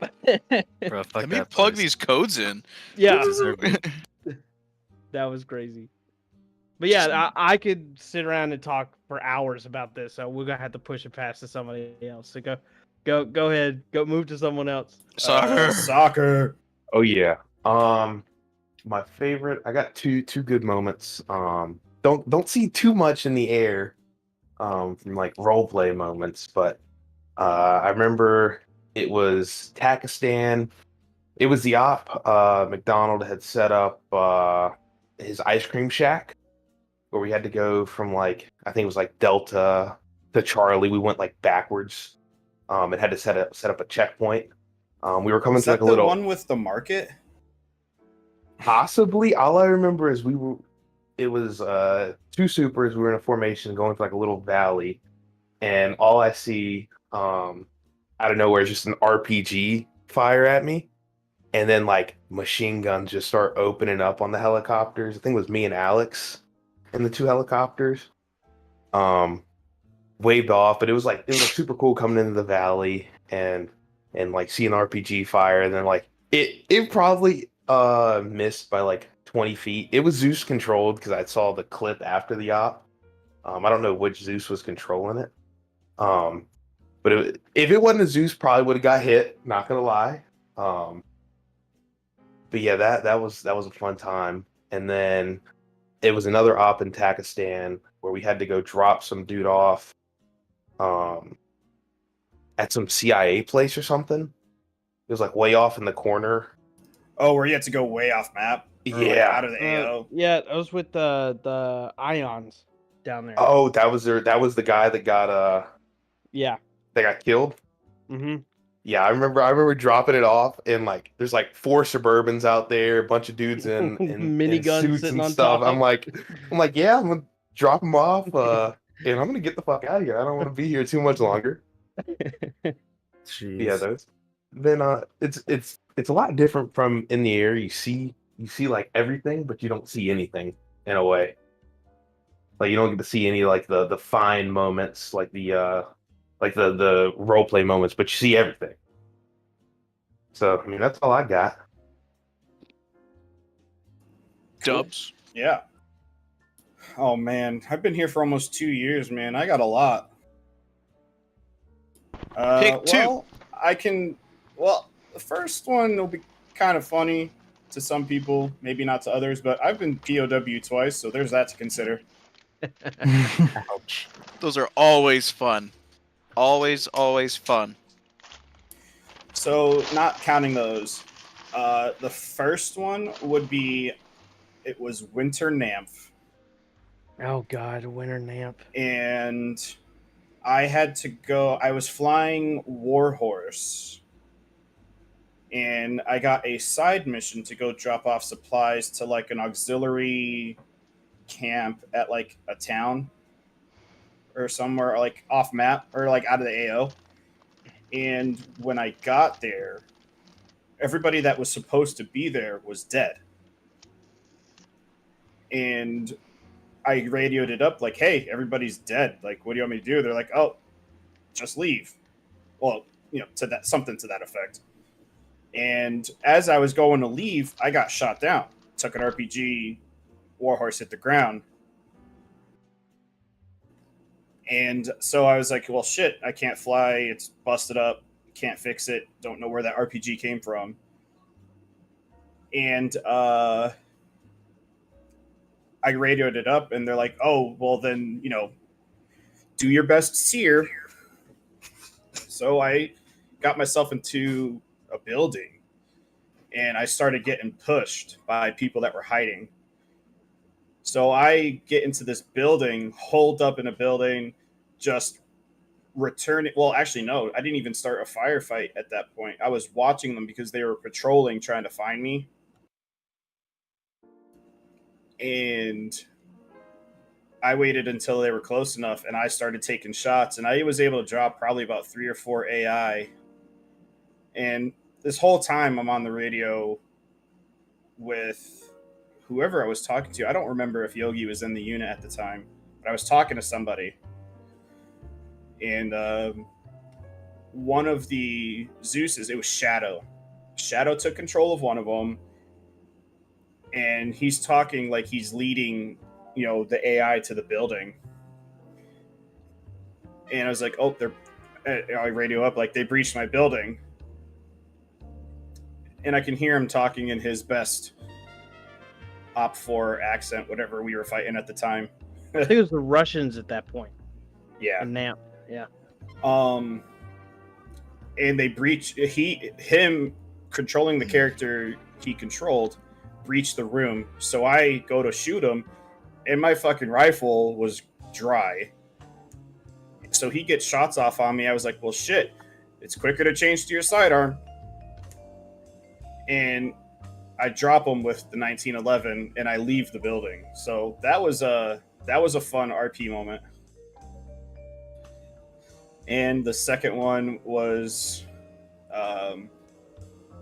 Takistan, when I got shot down by the MiG, and I was in friendly territory, and Yoshi and Shadow as RP as the Brits. Oh my god, the Brits came over and were like, oh, we're going back and forth. And Shadow, the worst fucking pun in the world.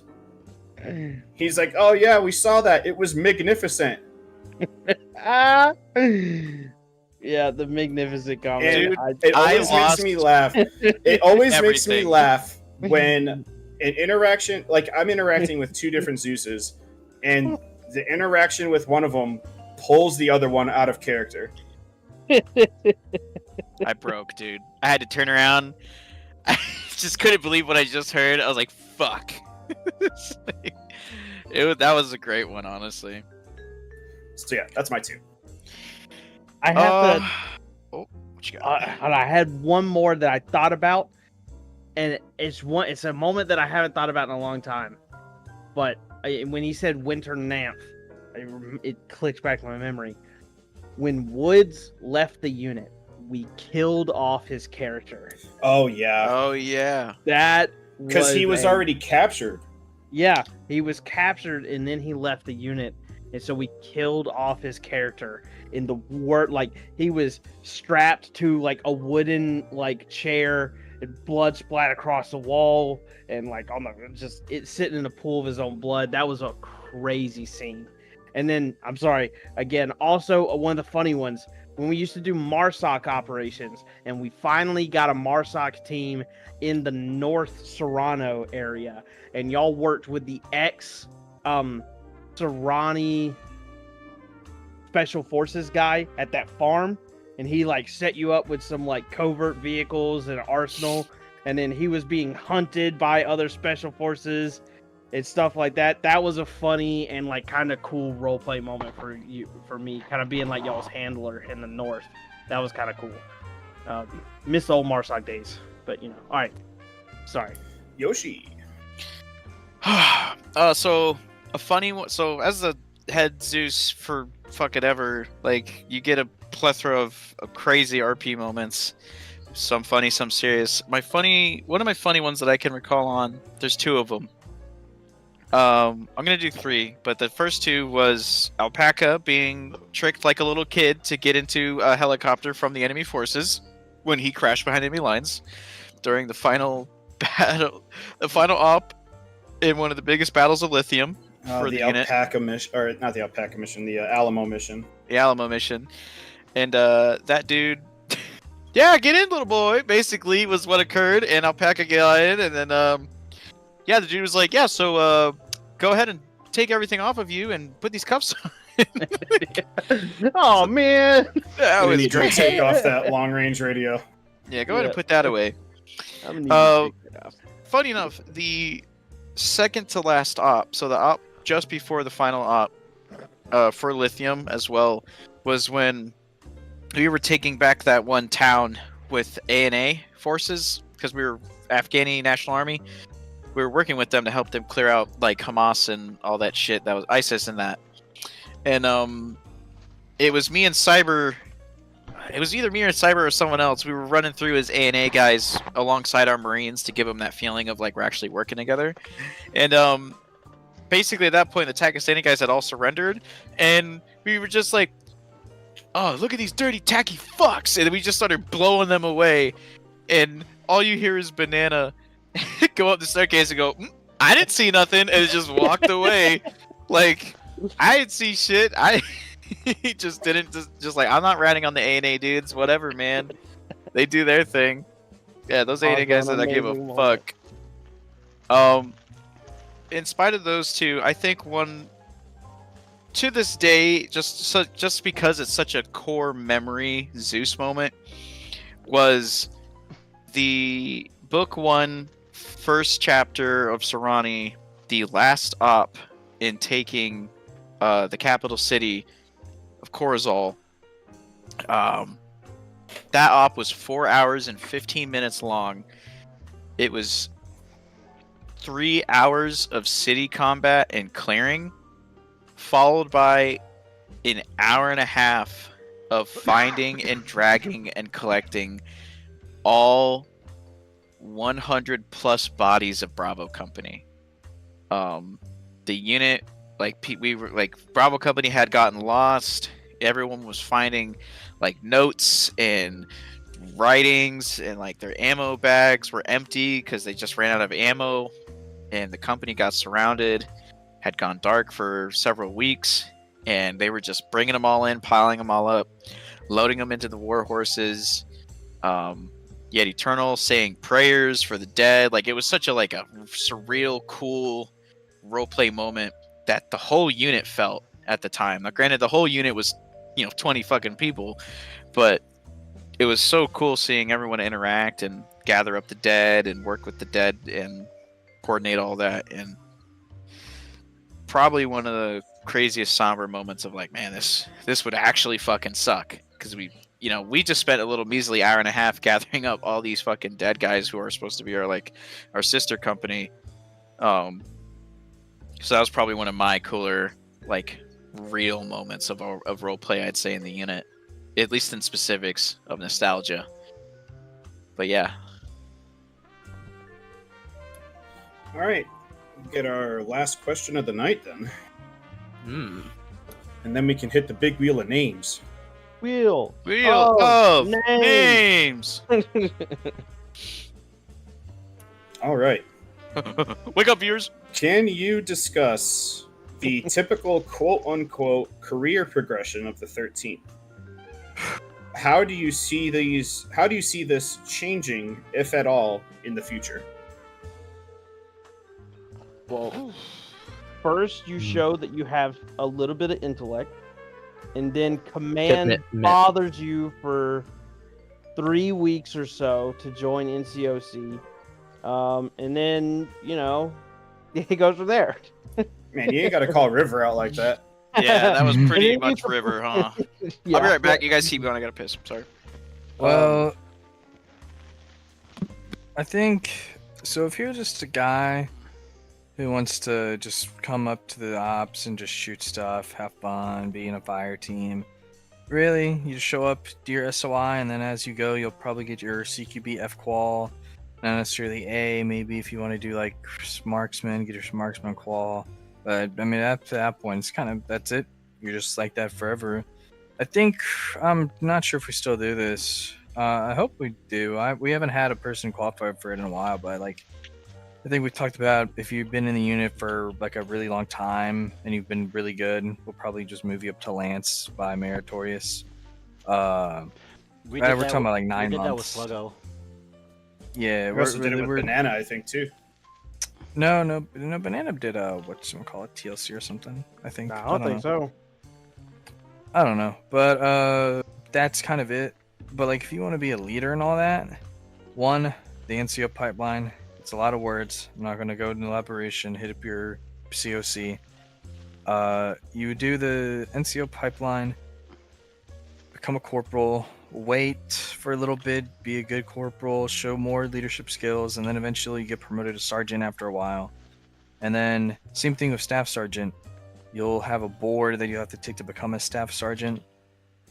And then after that, it really depends on situation and what you want in the unit. Because after that, it's all really built to really kind of high command positions.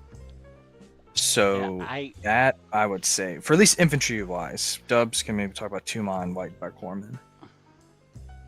Yeah, I will say they also before you switch to Corpsman and Tuma, one change is coming down the pipeline soon, especially once I get back and can get it drafted up. We're gonna be introducing a S, like a Sim course, Sim C and Sim A, or Sim T. Sorry, it's gonna be this kind of same premise as like AIM C and AIM T, but it's gonna be that stepping stone from corporal to sergeant, and fire team lead to squad lead. It's going to bridge that gap, and that's going to start being a requirement to pick up sergeant or start going into the assistant squad lead and squad lead roles. So that, you can see that change coming soon. I would say probably within a month, that's going to be pushed out and rolled out. But yeah, I mean, for ground, Ace hit about everything. What I like is that you can come do what you want to do. You want to just come and shoot stuff? We're okay with that. It's always good to have people just to fill ranks and shoot at stuff on Saturdays. You want to come and like lead people, but you're nervous about having a lot of people under you.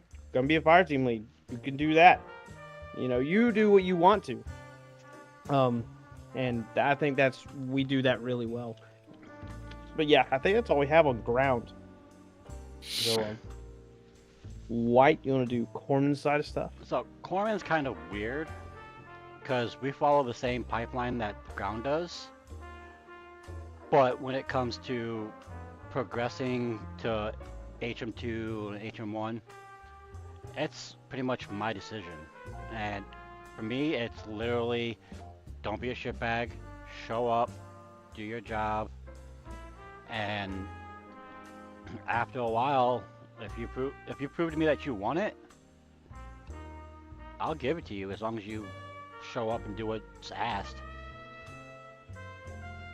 Like, there are some people that I have fought for to be higher up and stuff like that, and then I've come to regret it. So I'm holding my guys up to a little bit of a higher standard than I used to. And yeah, like some of the people I wanted to be higher ups don't want it, so yeah.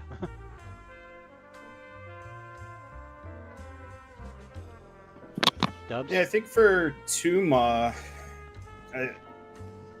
is like the biggest outlier, I guess. I mean, Soccer, you went through the whole pipeline. I went through the whole pipeline.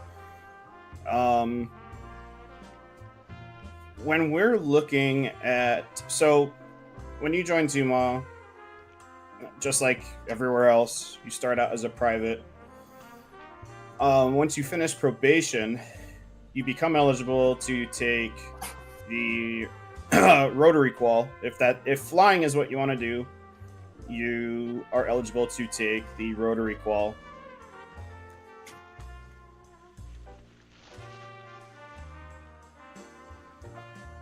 And then once you complete that, you get your rotary qual. And much like how when a private completes SOI, they get promoted to PFC, when you complete the rotary qual, you get promoted to a WO1. And then you fly rotary for, couple 2-3 ops. It gives us a chance to gauge your skill and how well you adapt to learning how to fly if you don't know how to fly or came into the unit not knowing how to fly, or you're a really good pilot and you kind of just it's like second nature to you. After that, you become eligible to take the fixed wing qual if that's what you want to do. Like, you don't have to take the fixed wing qual if you don't want to fly fixed wing, but if you do want to fly fixed wing, you can't just go straight to the fixed wing qual. Everyone, no matter what you want to fly, always takes the rotary qual first. So you fly rotary for a few weeks, and we say, hey, you've been really good in a helicopter. If you want to take the fixed wing qual, you can. We let them take the fixed wing qual. It's much like some other quals. It's pass fail. It's not a pass and say, but this and this. No, it's pass fail. And then everything after Warrant Officer 1, we look at time. But the biggest determining factor is skill. It's skill and how well you work with the other pilots of Tuma, and how well you work with and coordinate with the JTACs. So pretty much from that point on, depending on how well you fly, Warrant Officer 2 is pretty much a given. And then recently, within the last year, we gave the pilots something similar to the NCOC pipeline through the Detachment Commanders Board, and Soccer was one of the first guinea pigs for it. Mm-hmm. So Detachment Commanders Board, a lot of the stuff that the NCOs have to do are somewhat similar to the DETCOM board. So they have to have 2 weeks of clean flying. And what we mean by that is no avoidable crashes. Because while we realize that, if you're flying like a jackass and you crash, that's an avoidable crash. But there's just some things that you can't avoid. Like, hell, a couple weeks ago, I had 25 SAM missiles shot at me. Quite frankly, I don't think I should have survived that. If I were to have been shot down, or if somebody in the DETCOM process were to be shot down in that, we wouldn't have held that against them, because that's like unavoidable. If somebody has a poor, I don't want to say poor, but a poor reaction to it, or they're just overwhelmed by it and they get hit and shot down, that's unavoidable. Like, that's 25 SAM missiles. So 2 weeks of clean flying, and then they have to instruct either a rotary qual or a fixed wing qual. And then they have to bring forward something to the table that improves Tuma. So, like Soccer, he rewrote our rotary qual. Lenve, I don't remember what Lenve did. Soccer, what did Lenve do as far as like the show leadership?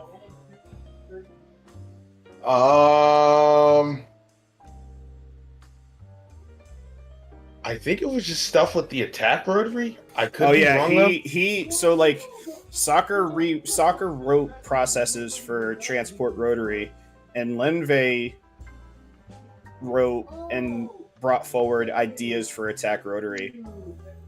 When Veebs went through it, he wrote the AC-130 document. When Alpaca went through it, he wrote the document on the Reaper drone. All stuff that we didn't previously have. So that showed some form of leadership in them, showing that they wanted to make Warrant Officer 3. And then the culmination of that is a board, just like the NCOC board. 2 questions from rules and regs, 2 questions from any and all 2MA documents, and then 2 hypothetical scenarios that they'll possibly come across as a pilot. They get through all that, they pass. Here's Warrant Officer 3. And then it goes back to time and skill for Warrant Officer 4 and 5. Officership is a different beast, and given mine and Riptide's position and power within 2MA, Yoshi was the one to give it to us. When Riptide retired and I became the CEO of 2MA, I had to appoint my XO. So I, had a bunch of different factors to take into place, and pretty much the decision was between Soccer and Lenve. And, looking at all these different factors and other things, I landed on Soccer.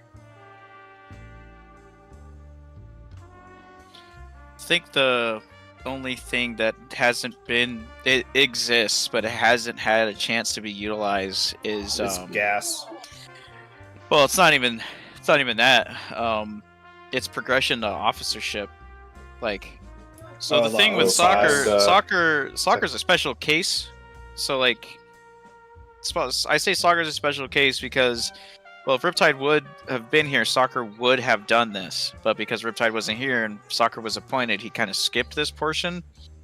But the way I'm specifying in 2MA, when you go from a CW05 to a second lieutenant, it is a officer's board, which is basically a 1-to-1 ratio of the E5 going to E6. A sergeant becoming a staff sergeant, becoming that senior non-com. It would be the same exact thing for 2MA.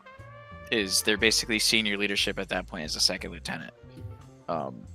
Just a 1-to-1 ratio of that. But because Soccer was appointed to the billeted position officially by a member of command staff, he kind of was able to circumnavigate that. And that's for 2MA side of things, right? And then when you're talking about pipelines for becoming the platoon commander, that's probably one of the longest pipelines in the unit that has only been done once. And the one time it was done, it wasn't even completed because of a massive restructure that occurred a year and 4 months ago. So, just speaking on those 2 points generally. And then to very quickly go over it, because I know we're getting close on time and whatnot. People have to leave and whatnot. Gas follows a very similar progression system that the ground NCOs do. They have their own qual that goes over 5 or 6 different methodologies, I guess you could say. They have their own different things that they do. But if they want to become a gas NCO, they go through the same exact pipeline that the ground NCOs go through. Nothing changes between gas and ground NCOs just because they're in 2MA in that respect.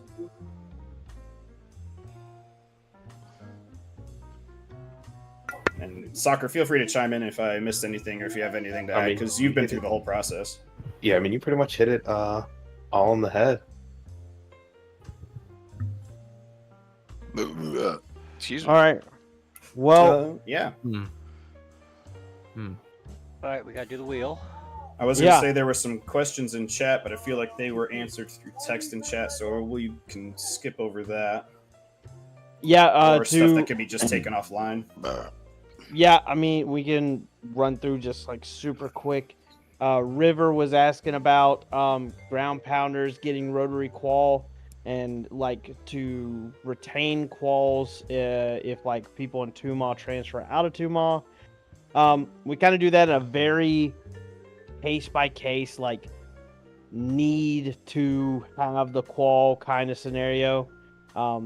It usually, and even when you do have it, you barely ever use it. The only time I think I've used mine is when we've used Crimson Zulu 22 on a training night because we just didn't have 2MA or 2MA was busy doing their own thing. It's very, very rare. So not really a lot. We talked about the Raven drones. The Raven drones will be making a return now that we've confirmed that they don't absolutely obliterate the server anymore. We're gonna be start using them as a platoon level ISR. Most likely going to be handed over to S6 to have kind of like a almost like an SSO on the ground kind of ordeal. Hopefully Anderson will get the SOP written by the end of the hour so we can discuss. No, I'm just kidding. As soon as you can get it done, and we can start getting some trainings out there about it. And then Ghost or Private Full Metal, if y'all remember him, he had to leave the unit for a little bit because of some IRL stuff and him trying to get a new job. He wanted to say hi. So hi. Hello. Hi! You Come smell back. still demoted. Hey, full. And so yeah, that Anderson's bringing up thoughts on Forward Observer.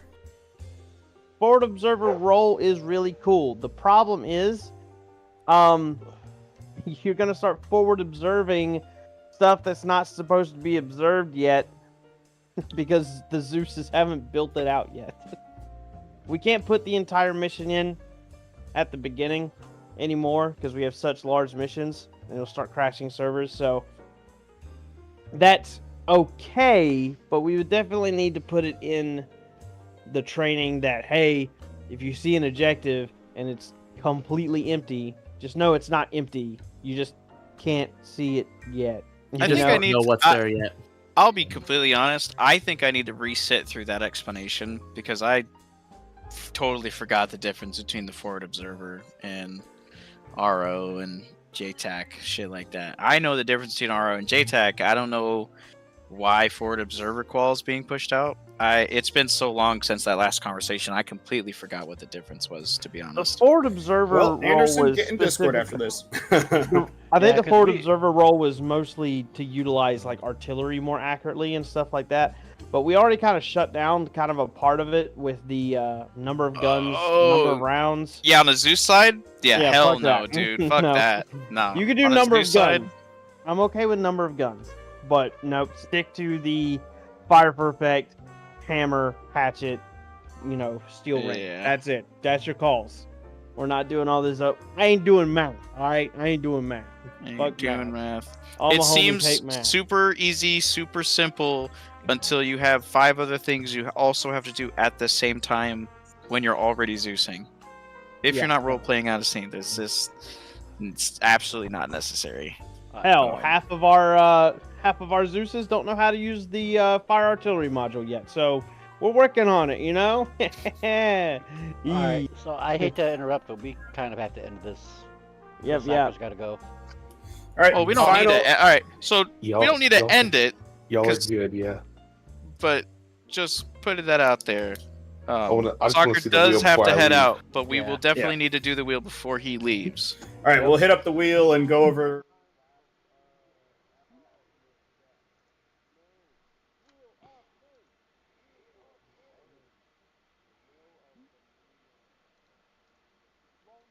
What the fuck? Hold on. It's not showing up on. Give me 1 second.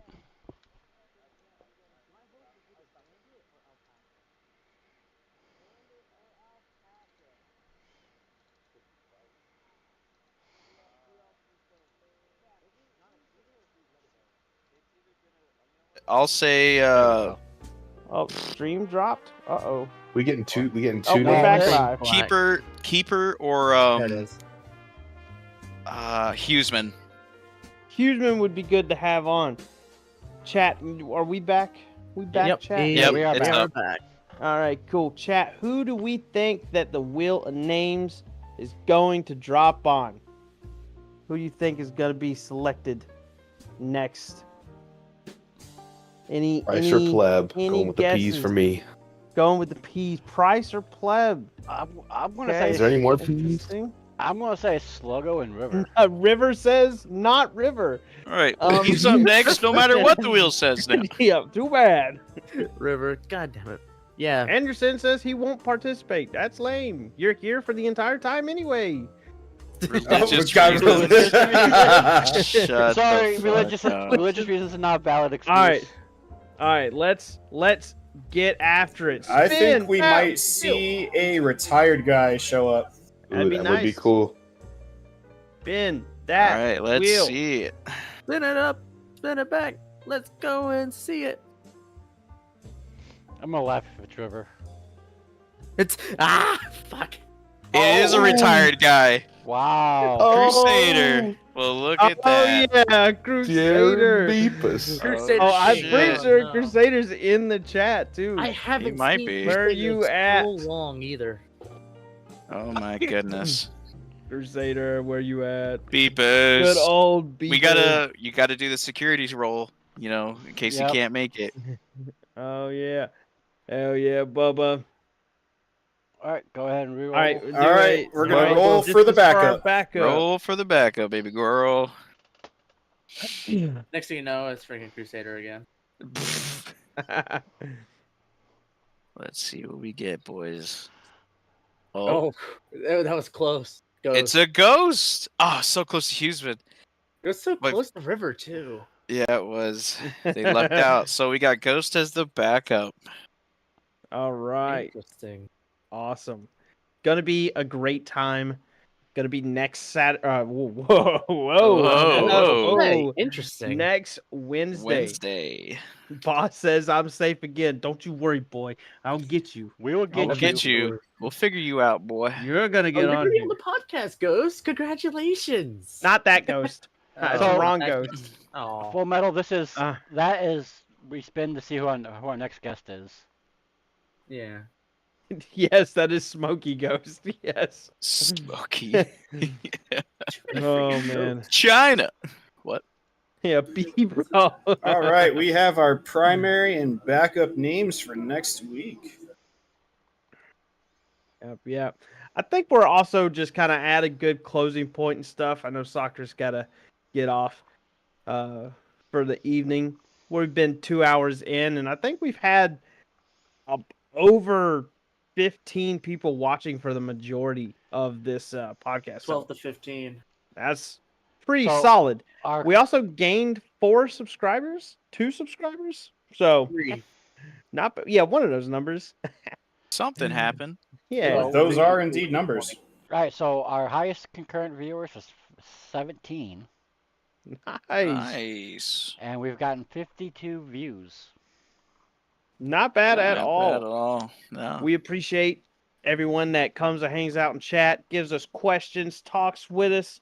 I did Uh, throw a few links out to a few Discords that I know for IRL friends. Oh, that's awesome, man. Yeah, spread the word. Anyone that wants to get some more viewers on it, we super enjoy doing this for all of our viewers and stuff. Invite like your that. friends to the Discord. Yeah. Get them in the unit. Oh yeah. That's an issue. Yeah. Hit the like and subscribe. Beanie. I love Hey, like and Ghost in the subscribe, guys. Critique chat. Yeah, what's it about? Maybe you should watch this podcast. Or watch one of the streams that I've recorded and actually posted on YouTube too. Alrighty, I gotta head out. Got practice early in the morning. All right, see you, All right, Dubs. Soccer, we'll see. Or What not the Dubs, fuck? Soccer. Yeah, bye, Whoa, Dubs. I'm not 45. Yeah, Okay, you're, hold on. you're the I same. got hair on my head. In this stream. Hold on. Hold on. If Dubs is 45, that makes me damn near 50. Yeah, No, you're so old. when You you, said it, I didn't. I gotta give you a Old theory. man white. Once you hit 30, you start aging in dog years. So, how old are you, White? Yeah, I mean, you gotta throw it out there. You can, I mean, Yeah. I'm 38. 38, so you're really 75. Damn. Yeah, that's. I mean, he All might right. feel 75. Dubs, can we just demote him? All right. What did I do? All right, all right. What did I do? That You gotta end it, is boys. that is going to call it for episode 3 of the briefing room. Thanks for coming out. Thanks for hanging out with us, and we'll see you at the next one. Thanks for coming out, fellas. Thank y'all for Yep. coming out. Had a blast. We will You guys see are welcome guys. to see the Dun Meat Shield coming up next Saturday. Hey, if you could do Hell Mount yeah. with Machina, let him know. Yeah, do Mount with Machine Up. Hurry it up. All right, Yeah. I'm out of here. I will talk to y'all. Rock Killy babies. Rock Killy babies. Tomorrow. We will see you Have guys all great time. Friday and Saturday. Thursday. That's right. Thursday. I Tomorrow. work tomorrow night. Get your All right. attendance marks in. Good luck, boys. Good night.